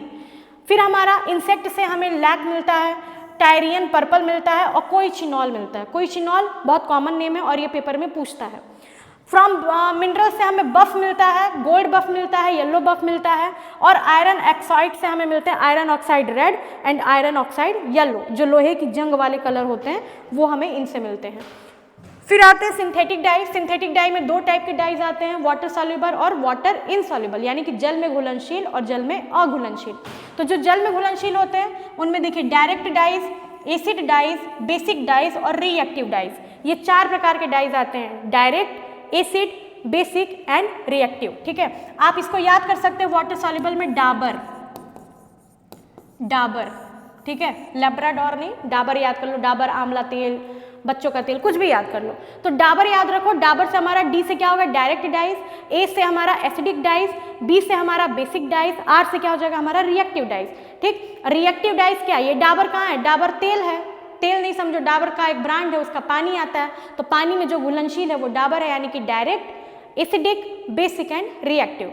अब इसके बाद जो बचते हैं हमारे वो क्या है, वाटर इनसॉल्युबल हैं, वेट डाई, डिस्पर्स डाई और सल्फर डाई। ठीक है, तो ये क्या कर लो, बीडीएस, बीडीएस। ठीक है, बीडीएस क्या है, वेट डाई, डिस्पर्स डाई और सल्फर डाई, ये हमारे वाटर इनसॉल्युबल होते हैं। अब इनके कौन कौन से हैं, तो ड्यूराजोल येलो होता है, ड्यूराजोल ब्लू होता है, ये हमारा डायरेक्ट डाई है। Acid orange and acid orange and acid red acid dye है हमारा। ठीक है, methylene blue and crystal violet basic dye है। फिर रिएक्टिव डाई में रिएक्टिव ब्लू और रिएक्टिव ब्राउन जो है हमारे रिएक्टिव डाइज हैं। वेट डाइज में vat blue and acid blue is vat dye, disperse yellow and disperse orange is including disperse dyes, sulfur black and sulfur blue dye is sulfur dyes। ठीक है, ये सारे के सारे आपके डाइज हैं। एक बार तगड़ा वाला स्क्रीनशॉट ले लो, और अगर ये चार्ट बना लो, बस आपको एक चीज़ और बता दूं, इस चार्ट में आप और क्या इंक्लूड कर सकते हो। ठीक है, इंक्लूड क्या करना है आपको, जब आप अपना खुद का चार्ट बनाओगे तो आपको कुछ नहीं करना है, आपको बस ये करना है कि जो वाटर सॉल्युबल हैं और वाटर इनसॉल्युबल हैं, इनके कैरेक्टरिस्टिक्स आपको लिख लेना है। ठीक है, ये किस में सॉल्युबल होते हैं, किस टाइप के फैब्रिक में सॉल्युबल होते हैं, किस टाइप में नहीं होते हैं, इसको थोड़ा सा आप लिख लेना, तो आपका एक डाई का बहुत ही सेपरेट और बहुत अच्छा नोट्स तैयार हो जाएगा। ठीक है, चलो नेक्स्ट क्वेश्चन पे चलते हैं। अच्छा, इसी का डाई टेक्नोलॉजी भी है, बहुत सारे डाई टेक्नोलॉजी है, इसको आप लोग देख लेना। रिएक्टिव डाई है, सॉल्वेंट डाइज है, बेसिक डाई है, वेट डाई है और डायरेक्ट डाइज हैं। इन डाई टेक्नोलॉजी से डाई टर्म्स जो भी हैं, इनसे कौन कौन से और कलर्स बनते हैं, ये सारे कलर्स के नेम दिया हुआ है।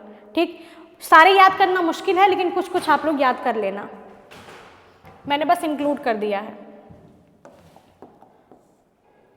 चलो, अब देखो कुछ बच्चे हो सकता है मुझे कमेंट करें कि मेरा नाम इसमें गलत है, तो हाँ बच्चों, मेरा नाम यहाँ पे स्पेलिंग जो है गलत है, मैं पहले ही बता दे रही हूँ आपको।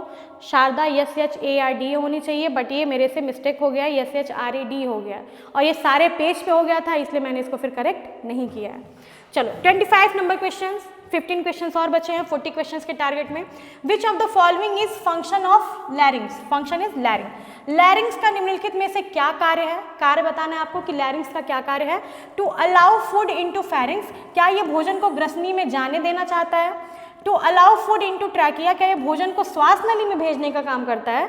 To not allow food trachea, यानी कि भोजन को श्वास नली में जाने से रोकता है, या नन ऑफ द अबव, उपरोक्त में से कोई नहीं। तो सही आंसर क्या होगा भैया? लैरिंग्स का क्या काम होता है? लैरिंग्स और फैरिंग्स दोनों क्या होते हैं? पास पास होते हैं, लेकिन इनका काम क्या होता है कि to not allow food in trachea, यानी कि फूड को, भोजन को हमारे श्वास नली में जाने से रोकने का ये काम करता है। ठीक है, बाकी ये सारे काम इसके नहीं हैं। Next question 26, low protein diet is given to the patient who suffering from. अभी मैंने डाइट से टॉपिक बताया था कि डिजीज और डाइट ये बहुत इंपॉर्टेंट टॉपिक है, बहुत ही ज़्यादा इंपॉर्टेंट टॉपिक है, और इसके लिए मैंने इसको एक्सप्लेन भी किया है आगे। सारे जितने भी डाइट होते हैं, जितनी कंडीशंस हैं, मैंने 2 बार ऐड किया है। एक आप लास्ट के क्वेश्चंस में देखोगे हमारी अगली क्लास में, और एक अभी मैंने ऐड किया है, आप उसको देख लेना। क्वेश्चन है कि कम प्रोटीन युक्त आहार जो होता है उन रोगियों को दिया जाता है। किन रोगियों को दिया जाता है? किस रोग से ग्रसित होते हैं? तो ऑप्शन है माल न्यूट्रिशन, एक्यूट फीवर, जॉन्डिस या लो वेट। ठीक है, हालांकि देखिए ऑप्शन तो ये चारों के चारों नहीं होने चाहिए, लेकिन आयोग ने चूंकि माना है जॉन्डिस को, तो जॉन्डिस में ये कंसीडर किया जाता है कि जैसी रिक्वायरमेंट होती है प्रोटीन की, वैसी प्रोटीन दी जाती है। ये कहीं भी श्योरिटी नहीं दिया है कि नहीं इसमें लो प्रोटीन ही डाइट देना है। रीज़न क्या होता है लो प्रोटीन डाइट देने का? कि हमारा लीवर जो है वो पहले से ही कमज़ोर होता है, हेपेटाइटिस वायरस के कारण पीलिया रोग होता है, और उसकी प्रभाव से हमारा लीवर कमज़ोर होता है, और प्रोटीन को डाइजेस्ट करने में, फैट को डाइजेस्ट करने में बहुत मेहनत लगती है, बहुत टाइम लगता है, प्रोसेसिंग होती है, तो इसलिए हमारे लीवर पे बर्डन ना पड़े, इसलिए ये क्या है होता है, हमारे जॉन्डिस में लो प्रोटीन डाइट देने को सलाह दी जाती है। चलिए आगे देखिए, पूरा का पूरा लिस्ट है, अब देखते जाइए, नोट करते जाइएगा। टाइफाइड में, टाइफाइड मियादी बुखार जिसे कहते हैं, उसमें हम हाई कैलोरी डाइट देते हैं।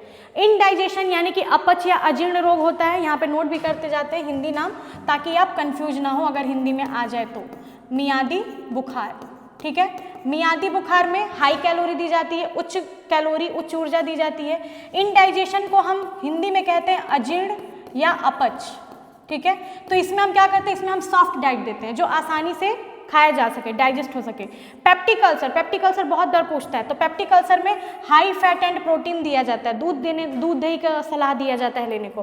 ट्यूबरकुलोसिस यानी कि टीबी जिसे हम तपेदिक रोग भी कहते हैं, इसमें हाई कैल्शियम दिया जाता है, ध्यान रखिएगा, इसी से रिलेटेड टर्म एक आगे भी आपको मिलने वाला है। फिर मलेरिया रोग में क्या दिया जाता है, प्रोटीन डाइट दिया जाता है। डायरिया रोग, अतिसार रोग, इसमें high protein and low fibre दिया जाता है। लो फाइबर क्यों दिया जाता है? फाइबर का काम होता है आपके पेट को साफ करना, ठीक है, तो ऑलरेडी जब पेट साफ ही हो रहा है तो और कितना साफ करोगे, इसीलिए लो फाइबर दिया जाता है। फाइबर की मात्रा कम दी जाती है लेकिन प्रोटीन ज़्यादा दिया जाता है। कॉन्स्टिपेशन, अब यहाँ पे आप दोगे लो फाइबर, भैया जब कॉन्स्टिपेशन पेट साफ ही नहीं हो रहा है तो हाई फाइबर देंगे और हाई मिनरल्स देंगे। लीवर सिरोसिस, हमारे जो अभी हम पढ़ रहे थे जॉन्डिस, तो जॉन्डिस के बाद से सबसे टफ लेवल जो होता है वो होता है लीवर सिरोसिस का, तो यहाँ पे low fat, low calorie and low sodium, यानी कि अब सारी चीज़ें यहाँ पे लो दी जाती हैं।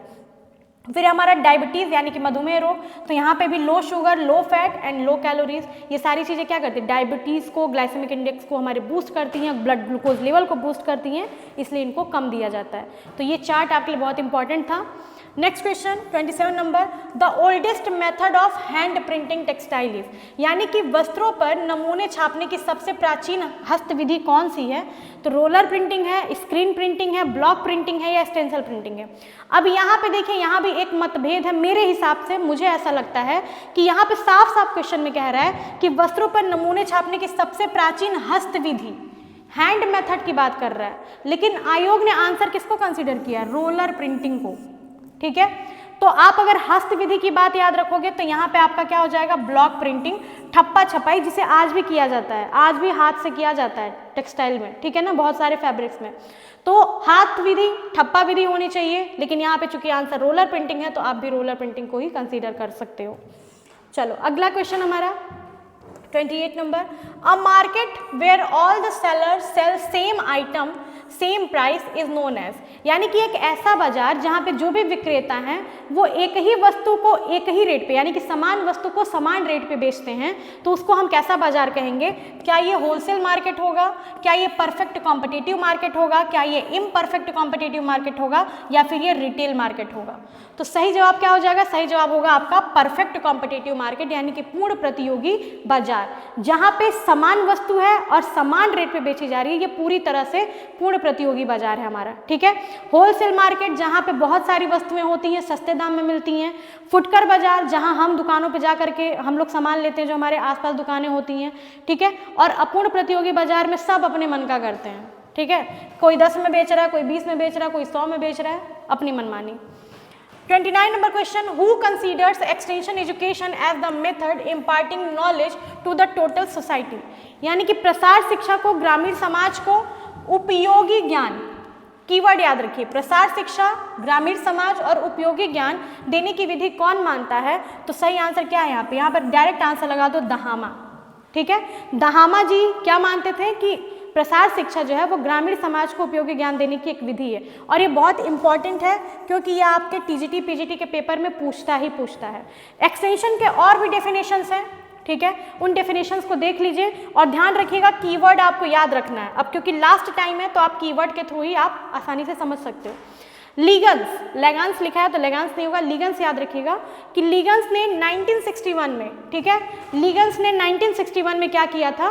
प्रसार शिक्षा एक अनुप्रयुक्त विज्ञान है।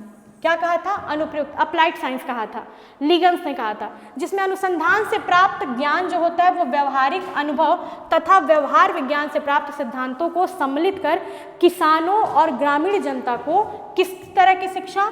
अनौपचारिक शिक्षा प्रदान की जाती है ताकि उनके जीवन स्तर में सुधार हो सके। अब आपको क्या करना है? पूरा डेफिनेशन नहीं याद हो रहा है, अब एलटी वालों को क्या करना पड़ेगा? एलटी जीआईसी की तो वैकेंसी आई ही नहीं है, लेकिन एलटी वालों को तो पूरा परिभाषा याद करना पड़ेगा। तो परिभाषा भी याद कर सकते हो, और अगर आप सिर्फ कीवर्ड याद करना चाहते हो तो याद रखो लीगन्स ने अनुप्रयुक्त विज्ञान यानी कि अप्लाइड साइंस कहा है, जिसमें उन्होंने क्या माना है कि अनौपचारिक शिक्षा प्रदान करना, व्यवहार की बात की है। इससे को आप कीवर्ड बना सकते हो। फिर कैल्सियम हर्ने ने क्या कहा कि प्रसार शिक्षा विद्यालय के बाहर दी जाने वाली शिक्षा है, ये इसका कीवर्ड है। विद्यालय के बाहर दी जाने वाली ऐसी शिक्षा है जिसमें वयस्क और युवा लोग क्या करते हैं? करते हुए सीखने की पद्धति से ज्ञान प्राप्त करते हैं, ठीक है। और इसमें प्रसार कार्यकर्ता क्या करता है? मार्गदर्शक की भूमिका निभाता है। अगर आपसे प्रश्न पूछ ले, पूरा डेफिनेशन ना दे, सिर्फ यही पूछ ले कि किसने कहा है कि प्रसार शिक्षा विद्यालय के बाहर दी जाने वाली शिक्षा है जिसमें वयस्क और युवा लोग करके सीखते हैं, तो इसका सही आंसर क्या हो जाएगा आपका? कैल्सी एंड हर्ने। तीसरा है डेफिनेशन हमारा सुपे, जिन्होंने 1983 में दिया था। तो प्रसार शिक्षा एक प्रक्रिया है जिसमें लोगों को यह सिखाने के लिए उनके साथ कार्य किया जाता है जिसमें वो करते हुए सीखें और अपने जीवन को बेहतर बना सकें। करके सीखने की बात सुपे भी कह रहे हैं, लेकिन यहाँ पे वयस्कों की बात नहीं की गई है, यहाँ पे लोगों की बात की गई है, उनके सीखने और साथ कार्य करने की बात की गई है। तो इसका भी आप चाहे तो स्क्रीनशॉट ले लीजिए। चलिए, और भी दो डेफिनेशंस और हैं। ब्रूनर, ठीक है, ब्रूनर ने क्या कहा है कि प्रसार शिक्षा ग्रामीण समाज को उन्नति की ओर ले जाने का साधन है। उन्नति की ओर ले जाने का साधन है जिसमें शिक्षा, जानकारी, व्यवहारिक प्रशिक्षण द्वारा उनका जीवन स्तर सुधारा जाता है। तो क्या याद रखना है कीवर्ड? ग्रामीण समाज को उन्नति की ओर ले जाने वाला एक साधन है। डॉक्टर जेपी लेहमैन ने क्या कहा है? प्रसार शिक्षा वह प्रक्रिया जिसके द्वारा वैज्ञानिक ज्ञान को कहाँ तक पहुँचाया जा रहा है? साधारण लोगों तक पहुँचाया जाता है और उन्हें उसे अपने दैनिक जीवन में प्रयोग करने के लिए क्या किया जा रहा है? प्रेरित किया जाता है। अब देखिए, मैंने जितने भी कीवर्ड्स लगाए हैं, ठीक है, आप इन कीवर्ड्स को नोट कर लेना जल्दी में, और इन्हीं कीवर्ड्स को याद कर लो। कीवर्ड्स याद कर लोगे तो इन 5-6 डेफिनेशंस के बाहर आपका कोई डेफिनेशन नहीं आने वाला है, ये श्योरिटी है, ठीक है। अगला क्वेश्चन 30 नंबर, consumer protection act CPA, consumer protection act came into force in the year. बहुत कॉमन और बहुत इजी सा क्वेश्चन है। कब ये फोर्स में आया है? तो ये 1986 में फोर्स में आया है, उपभोक्ता संरक्षण अधिनियम, ठीक है। इस अधिनियम में भी बहुत सारे अमेंडमेंट भी हुए हैं, बहुत सारा सुधार भी हुआ है। 2019 का एक आया है कानून, तो मैंने देखे यहाँ पे आपके लिए चार्ट ऐड कर दिया है। ये तो आपको अभी तक यूट्यूब पे कहीं नहीं मिला होगा, मैं इस चीज़ की गारंटी ले सकती हूँ कि ये चीज़ आपको यूट्यूब पे नहीं मिला होगा, आपको इसी क्लास में मिलेगा। लागू होने का वर्ष, देखिए कंपैरिजन चार्ट है 1986 का और 2019 का। क्या क्या मेन पॉइंट्स हैं। अभी उपभोक्ता कानून से संबंधित आपके यूजीसी नेट के पेपर में क्वेश्चंस बहुत ही अलग अलग पैटर्न के आ रहे हैं लगातार 2 सालों से, तो ये बहुत इंपॉर्टेंट है। आप देखिए लागू होने का वर्ष क्या है, 24 दिसंबर 1986 को, और जो 2019 में आया था 20 जुलाई 2020 को लागू हुआ है, 20 जुलाई 2020 को लागू हुआ है, इसलिए 24 दिसंबर को वो उपभोक्ता दिवस भी मनाया जाता है। अधिकार क्षेत्र यानी कि कंज्यूमर राइट्स क्या क्या है, तो यहाँ पे उपभोक्ताओं के 6 आधारों को मान्यता दी गई है, और यहाँ पे वही 6 अधिकार हैं, लेकिन साथ में ई कॉमर्स और ऑनलाइन लेन देन को भी क्या कर दिया गया है, शामिल कर दिया गया है। क्योंकि आजकल ई कॉमर्स और ऑनलाइन धांधली बहुत ज़्यादा हो रही है, इस चीज़ को सरकार ने कंसर्न में लिया और इसके लिए उन्होंने ई कॉमर्स को भी इसमें इंक्लूड कर दिया है। उपभोक्ता की परिभाषा यहाँ पे क्या है, तो यहाँ पर परिभाषा जो थी वो सिर्फ वस्तुओं एवं सेवाओं के खरीदारी तक सीमित थी, यानी कि आप सामान खरीद रहे हो, आप सेवाएं ले रहे हो, बस वहीं तक सीमित थी। यहाँ पे क्या है कि जो आप ऑनलाइन सामान रहे हैं, ऑनलाइन खरीद रहे हैं, डिजिटल सेवाएं जो आप ले रहे हैं, ई कॉमर्स, उपभोक्ता, ये सारे के सारे सभी को सम्मिलित किया गया है। फिर है हमारा न्याय प्रणाली यानी कि रिड्रेशल मैकेनिज्म, तो 3 स्तरीय व्यवस्था थी पहले, जिला मंच, राज्य आयोग और राष्ट्रीय आयोग, ठीक है, ये 3 स्तर था, और अभी भी क्या है, वही 3 स्तर है, यानी कि अभी भी पहले जिला मंच है, फिर राज्य आयोग है और फिर राष्ट्रीय आयोग है, ठीक है। लेकिन इसमें एक चीज क्या ऐड कर दिया गया है कि दावा की जो राशि थी उसकी सीमा बढ़ा दी गई है। दावा राशि यानी कि कितने रुपए दावा कर सकते थे उसकी राशि बढ़ा दी गई है, ठीक है। उपभोक्ता अधिकार क्या क्या है, तो सुरक्षा जानकारी 1986, ये 1986 का है और ये हमारा 2019 वाला है।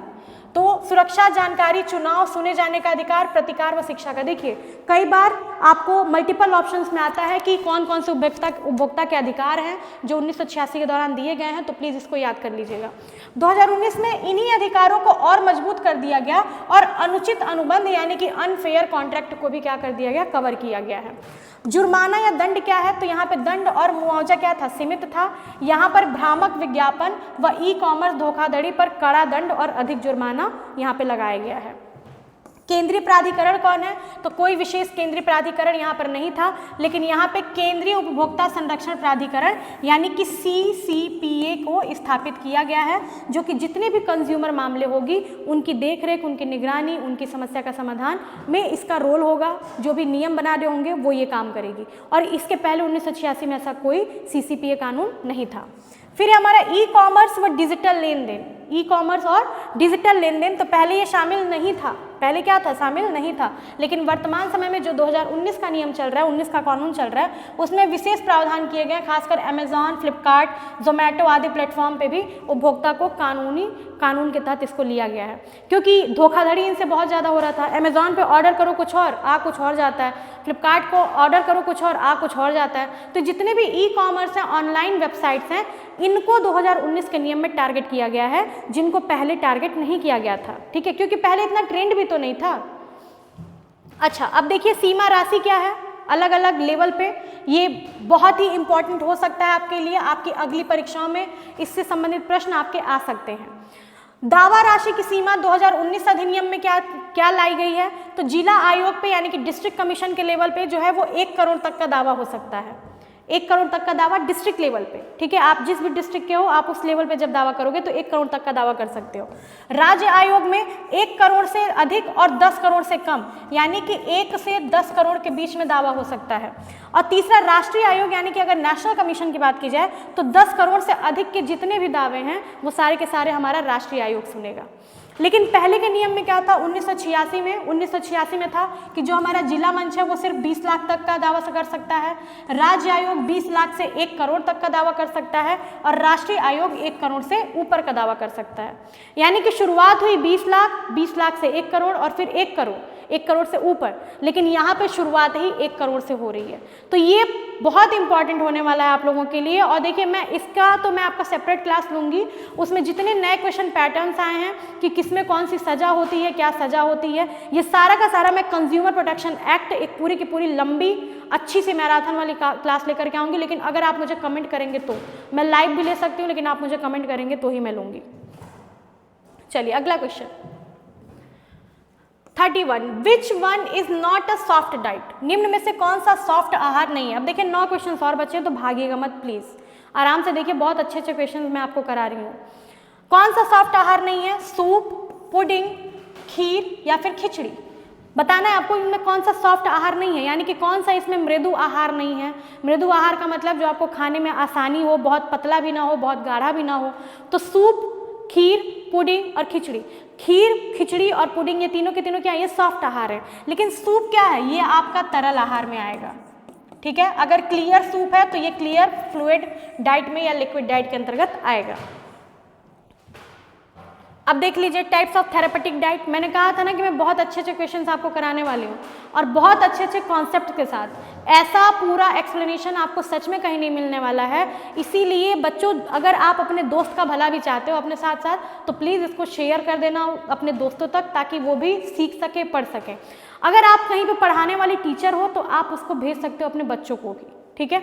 Types of therapeutic diet. Therapeutic diet कितने टाइप का होता है? बहुत अलग अलग टाइप का हो। देखिए, सबसे पहले क्लियर लिक्विड डाइट होता है, यानी कि पूर्ण तरल आहार जिसे कहते हैं। इसमें हमारा पानी होता है, क्लियर सूप होता है, चाय, एप्पल जूस और जेली, ये सारे हमारे क्लियर फ्लूइड डाइट में आता है।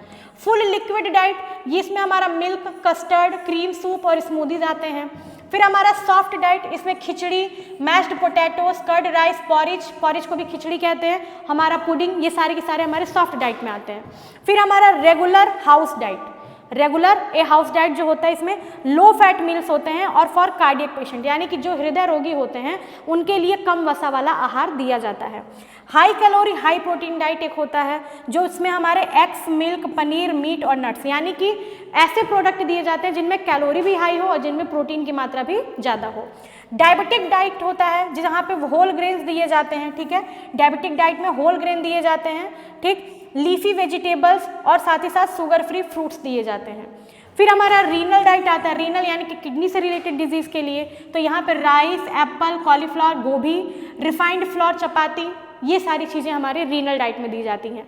फिर आता है ग्लूटेन फ्री डाइट। अब कई बार रोग पूछता भी है कि ग्लूटेन फ्री डाइट किस रोग में दिया जाता है, तो याद रखिएगा कि ग्लूटेन फ्री डाइट जो होता है वो हमारा सीलियक रोग में दिया जाता है। यहाँ पे rice, corn, millet, gluten free bread. Gluten क्या है? आपके गेहूं का प्रोटीन होता है, तो गेहूं से रिलेटेड जो भी चीज़ें होती हैं वो नहीं दिया जाता है। Low fat diet. Low fat diet में steamed vegetables, skimmed milk and grilled fish, ये सारी चीज़ें, उबली हुई चीज़ें दी जाती हैं। रीनल डाइट में और भी चीज़ें हैं, ठीक है। आपका राइस, एप्पल, अच्छा ये सेम टू सेम कॉपी हो गया, तो प्लीज़ इसको आप कंसीडर कर लेना। ग्लूटेन फ्री डाइट, ये भी आपका सेम वही चीज़ है, ये भी कॉपी पेस्ट हो गया है, ठीक है, कंसीडर कर लेना इसको। Then last is high fibre diet, जहाँ पे whole grain, legumes, fruits and leafy green vegetables दिए जाते हैं। तो इन दोनों को आप कट कर दो, ये दोनों सेम हो गए हैं। बाकी के सारे क्या हैं आपके? ये सारे के सारे आपके थेरेपेटिक डाइट के टाइप हैं, जिनमें कॉमनली हमें 3 तरह की डाइट दिखती है। हमारा सबसे पहले लिक्विड डाइट होता है, फिर सॉफ्ट डाइट होता है और हमारा एक ब्लांड डाइट भी होता है, ठीक है। ब्लांड डाइट जो होता है वही हमारा पेप्टिक अल्सर में दिया जाता है। इसी पेपर में पेप्टिक अल्सर में दिया जाने वाला डाइट से भी रिलेटेड क्वेश्चन आया है, तो वो हमारा होता है ब्लांड डाइट, ठीक है।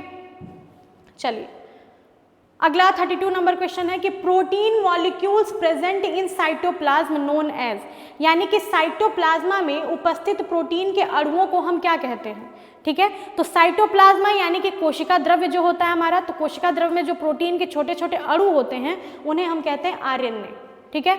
डीएनए हमारा न्यूक्लियस यानी कि हमारे केंद्रक में रहता है डीएनए। अमीनो एसिड जो होते हैं इनसे हमारा पूरे सेल का फॉर्मेशन होता है, ठीक, और ये भी हमारे डीएनए के पास ही रहता है। None of this is incorrect. 33 number, whole grain cereals. Whole grain cereals यानी कि पूर्ण अनाज जो होते हैं, are any important source of which vitamin, किस विटामिन के लिए ये सबसे ज़्यादा महत्वपूर्ण स्रोत हैं? साबुत अनाज, ठीक है। B vitamin, A vitamin, E vitamin या सी विटामिन, ठीक। साबुत अनाज की बात की है। अगर यही प्रश्न आपका होता अंकुरित अनाज, तो अंकुरित अनाज में आपका आंसर हो जाता विटामिन ई, क्योंकि अंकुरण वाली जो भी चीज़ें हैं वो हमारी विटामिन ई को देने का काम करते हैं। लेकिन आपके प्रश्न में क्या दिया है कि साबुत अनाज, तो साबुत अनाज का सोर्स हो जाएगा B vitamin, vitamin B complex, ठीक है। अब यहीं पे रिवाइज कर लीजिए कि इनसे कौन कौन से रोग होते हैं। तो बी विटामिन की कमी से क्या होता है? हमारा बेरी होता है, ठीक है। विटामिन ए की कमी से क्या होता है? विटामिन ए की कमी से होता है रतौंधी और आंखों से संबंधित जो भी बीमारियां हैं, कंजक्टाइवल जीरोसिस, ठीक है, कॉर्नियल जीरोसिस, बाइटॉट स्पॉट, ये सारे आंखों से संबंधित है। विटामिन ई की कमी से होता है इनफर्टिलिटी, यानी कि प्रजनन क्षमता में कमी, इनफर्टिलिटी। और सी विटामिन की कमी से तो हमारा स्कर्वी होता है सबसे कॉमन, ठीक है।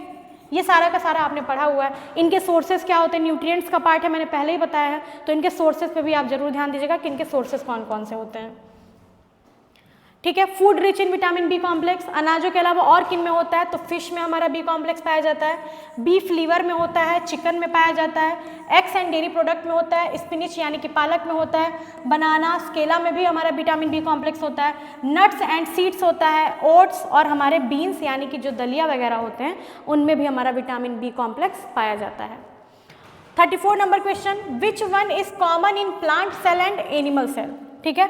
देखिए बच्चों टाइम हो रहा है लेकिन भागिएगा मत, इसलिए नहीं भागना है क्योंकि मैं भी आपके साथ आपको पढ़ाने के लिए रुकी हुई हूँ, ठीक है। टाइम देख करके भागना मत, आप लोग क्लास करो, समझ में आ रहा होगा मुझे पूरी उम्मीद है। इतना गंदा क्लास नहीं है कि आपको छोड़ के जाने की जरूरत पड़े, लेकिन हाँ अगर आपको नहीं अच्छा लग रहा है तो कोई बात नहीं, अच्छा लग रहा हो तो देखते जाओ। विच वन इज कॉमन, यानी कि वनस्पति कोशिका तथा जंतु कोशिका में समान रूप से क्या पाया जाता है, तो क्या क्लोरोफिल होता है, ग्लाइकोजन होता है, स्टार्च होता है, या न्यूक्लियस एंड प्रोटोप्लाज्म, केंद्रक तथा जीव द्रव। तो देखिए क्लोरोफिल जो होता है ये सिर्फ प्लांट सेल में पाया जाता है। ये किस में पाया जाता है, ये प्लांट में पाया जाता है जो फोटोसिंथेसिस में फूड प्रोडक्शन में हेल्प करता है। Glycogen is a stored form of carbohydrate stored in liver, ये हमारे लीवर में स्टोर होता है, यानी कि यह हमारा एनिमल सेल में पाया जाएगा, सिर्फ एनिमल सेल्स में। स्टार्च जो है ये हमारा क्या है, ये हमारे प्लांट में पाया जाता है, लेकिन दोनों की बात कर रहा है तो दोनों में हमारा न्यूक्लियस, ठीक है, न्यूक्लियस एंड प्रोटोप्लाज्म जो होगा ये हमारे दोनों में पाया जाता है, यानी कि केंद्रक तथा जीव द्रव्य हमारे प्लांट और एनिमल दोनों सेल्स में पाया जाता है। यहाँ पे और भी कई सिमिलरिटीज हैं, देख लीजिए, जैसे एंडोप्लाज्मिक रेटिकुलम, ये डिफरेंसेस हैं इधर, और यहाँ पे सिमिलरिटीज हैं। एंडोप्लाज्मिक रेटिकुलम में रफ और स्मूथ दोनों पाया जाता है, माइटोकॉन्ड्रिया दोनों में होता है, राइबोसोम दोनों में होते हैं। आपके प्लांट सेल में 70S होता है और आपके इसमें 80S होता है, ठीक है। वैक्यूल्स यानी कि रिक्तिका पाई जाती है, वाटर स्टोरेज यहाँ भी होता है, प्लांट में भी और एनिमल में भी होता है। गोल्जी अपरेटस जो क्या करता है, ट्रांसपोर्टेशन का काम करता है, वो दोनों में पाया जाता है। न्यूक्लियस मेम्ब्रेन, केंद्रक के ऊपर एक झिल्ली होती है, वो दोनों में पाई जाती है। सेल मेम्ब्रेन, कोशिका के ऊपर की झिल्ली, ये दोनों में पाई जाती है। हमारा साइटोप्लाज्म यानी कि कोशिका द्रव्य दोनों में पाया जाता है, और हमारा न्यूक्लियस यानी कि केंद्रक दोनों में ही पाया जाता है, ठीक है। सॉरी, ये इसके डिफरेंसेस हैं। चलो अगला क्वेश्चन है हमारा 35 नंबर क्वेश्चन, लास्ट 5 क्वेश्चन और बचे हुए हैं। Uncontrolled production of white blood cell is called, मैंने पहले ही बता दिया, इसको तो बिना देखे आप आंसर लगा सकते हो, यानी कि श्वेत रक्त कणिकाएं WBC की अनियंत्रित उत्पादन को हम क्या कहेंगे भैया, एनीमिया नहीं कहेंगे। एनीमिया कब होगा, जब हमारा RBC की कमी होगी, ठीक है, रेड ब्लड सेल्स की कमी होगी, विटामिन की कमी होगी तो एनीमिया होगा। सही आंसर क्या हो जाएगा हमारा, ल्यूकेमिया हो जाएगा, ठीक है। इम्यूनिटी और हेमरेज यहाँ पे कोई टर्म नहीं है रिलेटेड यहाँ से। 36 number question is factor that directly affects the interior of a house, यानी कि आंतरिक गृह सज्जा को प्रत्यक्ष रूप से प्रभावित करने वाला कारक कौन सा है जो डायरेक्ट इफेक्ट डालता है। Structure of house, site of house, A and B both, none of this. कई लोग कंफ्यूज थे इसमें, उस टाइम पे एग्जाम के टाइम में A एंड B दोनों को मार दिया गया है, लेकिन ध्यान दीजिए कि मकान का स्थान जो होता है और मकान की संरचना, इन दोनों में क्या है, अंतर होता है। तो आंतरिक गृह सज्जा की बात कर रहा है, आंतरिक गृह सज्जा को प्रत्यक्ष रूप से कौन प्रभावित करेगा, तो मकान की संरचना प्रभावित करेगी कि वो मकान दिखने में कैसा लग रहा है। स्थान जो होगा वो बाहरी रूप से, बाहरी सज्जा के अंतर्गत उसको प्रभावित करेगा। तो सही आंसर क्या हो जाएगा, ऑप्शन नंबर A आपका राइट आंसर हो जाएगा। Next 37 number question, which of the following stages of cognitive development, cognitive development is found in during period of birth to 2 years, यानी कि 0 से लेकर के 2 वर्ष के बीच में कौन सी अवस्था पाई जाती है। अभी देखिए ये जीन पियाजे की कॉग्निटिव डेवलपमेंट थ्योरी का पार्ट है, इसमें आपकी 4 स्टेजेस होती हैं, एक तो सेंसरी मोटर स्टेज, फिर प्री ऑपरेशनल ये O होगा, फिर concrete operational and the last is formal operational, और ये चारों स्टेज सीक्वेंस में लगे हैं। तो ध्यान दीजिए कि 0 से 2 वर्ष में आपका यही सेंसरी मोटर, जिसे हम संवेदी पेशी अवस्था कहते हैं, इसको पाया जाता है। तो सही आंसर क्या हो जाएगा, ऑप्शन नंबर 1। उसके बाद हमारा प्री ऑपरेशनल, फिर कॉन्क्रीट और फिर लास्ट में हमारा फॉर्मल ऑपरेशन जो 11 वर्ष से ऊपर चलता है। इसका भी सीक्वेंस देख लीजिए, यहाँ पे छोटे छोटे बच्चे हैं क्यूट से प्यारे से। सबसे पहला हमारा सेंसरी मोटर स्टेज जो 0 से 2 साल तक चलता है। क्या विशेषताएं हैं इसकी, तो motor activity without use of symbols, बच्चा क्या करता है, मोटर एक्टिविटी करता है बट बिना सिंबल्स के करता है। और भी विशेषताएं हैं, यहाँ पे मेन विशेषताएं लिखी हैं। दूसरा आता है हमारा प्री ऑपरेशनल स्टेज, जो 2 से लेकर के 7 वर्ष तक चलता है। और कैरेक्टरिस्टिक्स क्या है, development of language, memory and imagination. यहाँ पे बच्चे का क्या हो रहा है, इस एज में उसका लैंग्वेज प्रोफिशिएंसी उसमें आती है, बात करने का तरीका सीखता है। फिर मेमोरी, याद रखने की क्षमता बढ़ जाती है। और इमेजिनेशन, ख्यालों की दुनिया, ख्यालों का पुलाव बना के वो खाने भी लगता है।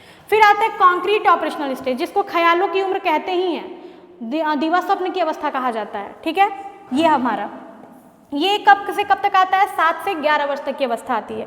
कैरेक्टरिस्टिक्स क्या है, more logical and methodical manipulation of symbols. यहाँ पे सिंबल्स दिए जाते हैं, ठीक है, बहुत लॉजिकल सिंबल्स दिए जाते हैं। लास्ट हमारा फॉर्मल ऑपरेशनल स्टेज, जो 12 वर्ष से यानी कि 11 वर्ष से ऊपर की जो अवस्थाएं होती हैं, यहाँ पे use of symbols to relate to abstract concept, यानी कि अब्स्ट्रैक्ट कॉन्सेप्ट से रिलेटेड सिंबल्स, यानी कि सूचनाएं यहाँ पर जो है व्यक्ति धीरे धीरे जैसे उसकी सोच, मेमोरी, सारी पावर बढ़ने लगती हैं तो वो उस हिसाब से रिलेट करता है, उस हिसाब से रिएक्ट करता है। तो ये चारों के चारों क्या हैं, हमारे पियाजेस के कॉग्निटिव डेवलपमेंट के स्टेजेस हैं। चलिए next 38 number question, last 3 questions. Which element is responsible to nomenclature of vitamin, यानी कि किस तत्व में पाए जाने के कारण विटामिन नाम दिया गया है। ठीक है, विटामिन नाम किसके कारण दिया गया है, तो कार्बन, नाइट्रोजन, हाइड्रोजन और ऑक्सीजन। ठीक है, ये सारी चीजें होती हैं विटामिन के अंदर। एक और होता है हमारा सल्फर, 5 एलिमेंट्स होते हैं। तो इसमें लेकिन नाम जो दिया गया है विटामिन, वो दिया गया है नाइट्रोजन की उपस्थिति के कारण। ठीक है, बीपीएससी में, आरपीएससी में, पीजीटी में, टीजीटी में एक बहुत कॉमन प्रश्न पूछता है कि प्रोटीन में, ठीक है, प्रोटीन में कितने प्रतिशत नाइट्रोजन होता है, तो प्रोटीन में हमारा 16% क्या होता है, नाइट्रोजन होता है। ठीक, याद रखिएगा इसको। Next question 39 number, small intestine is divide into 3 parts. 3 parts में हमारा छोटी आंत डिवाइड होता है। तो इसका नाम 2 नाम दिया है, ड्यूडेनम दिया है, जेजुनम दिया है, और लास्ट आपसे पूछ रहा है। तो छोटी आंत के 3 भागों में बटी होती है, पक्वाशय, मध्यांत्र और तीसरा ऑप्शन में है रेक्टम, इलियम, सीकम या फिर कोलन। तो यहाँ पे ध्यान दीजिए कि सही आंसर क्या हो जाएगा हमारा, इलियम। एक बहुत छोटा सा फॉर्मूला है, डीजे कौन बजाएगा, डीजे कौन बजाएगा, डीजे मैं बजाऊंगी, मैं बजाऊंगा, यानी कि डीजे आई। ठीक है, ड्यूडेनम, जेजुनम, इलियम, ये इसका सीक्वेंस होता है, डीजे आई, ड्यूडेनम, जेजुनम, इलियम। ये बाकी के तीनों क्या है, बाकी के तीनों हमारे लार्ज इंटेस्टाइन के पार्ट है। और सेम क्वेश्चन आया भी है पेपर में, लार्ज इंटेस्टाइन से रिलेटेड क्वेश्चन आया हुआ है। चलिए देख लीजिए कहाँ कहाँ पे ये होते हैं। तो ये जो हमारा अमाशय के बाद से, यानी कि हमारे पेट के बाद से जो हमारे छोटी आंत को कनेक्ट करता है, उस पार्ट को हम ड्यूडेनम कहते हैं। यहीं पे पैनक्रियाटिक जूस आकर के मिलता है, गैल ब्लैडर से हमारा बाइल जूस आकर के मिलता है, हमारे फूड को ब्रेक डाउन करने का काम करता है।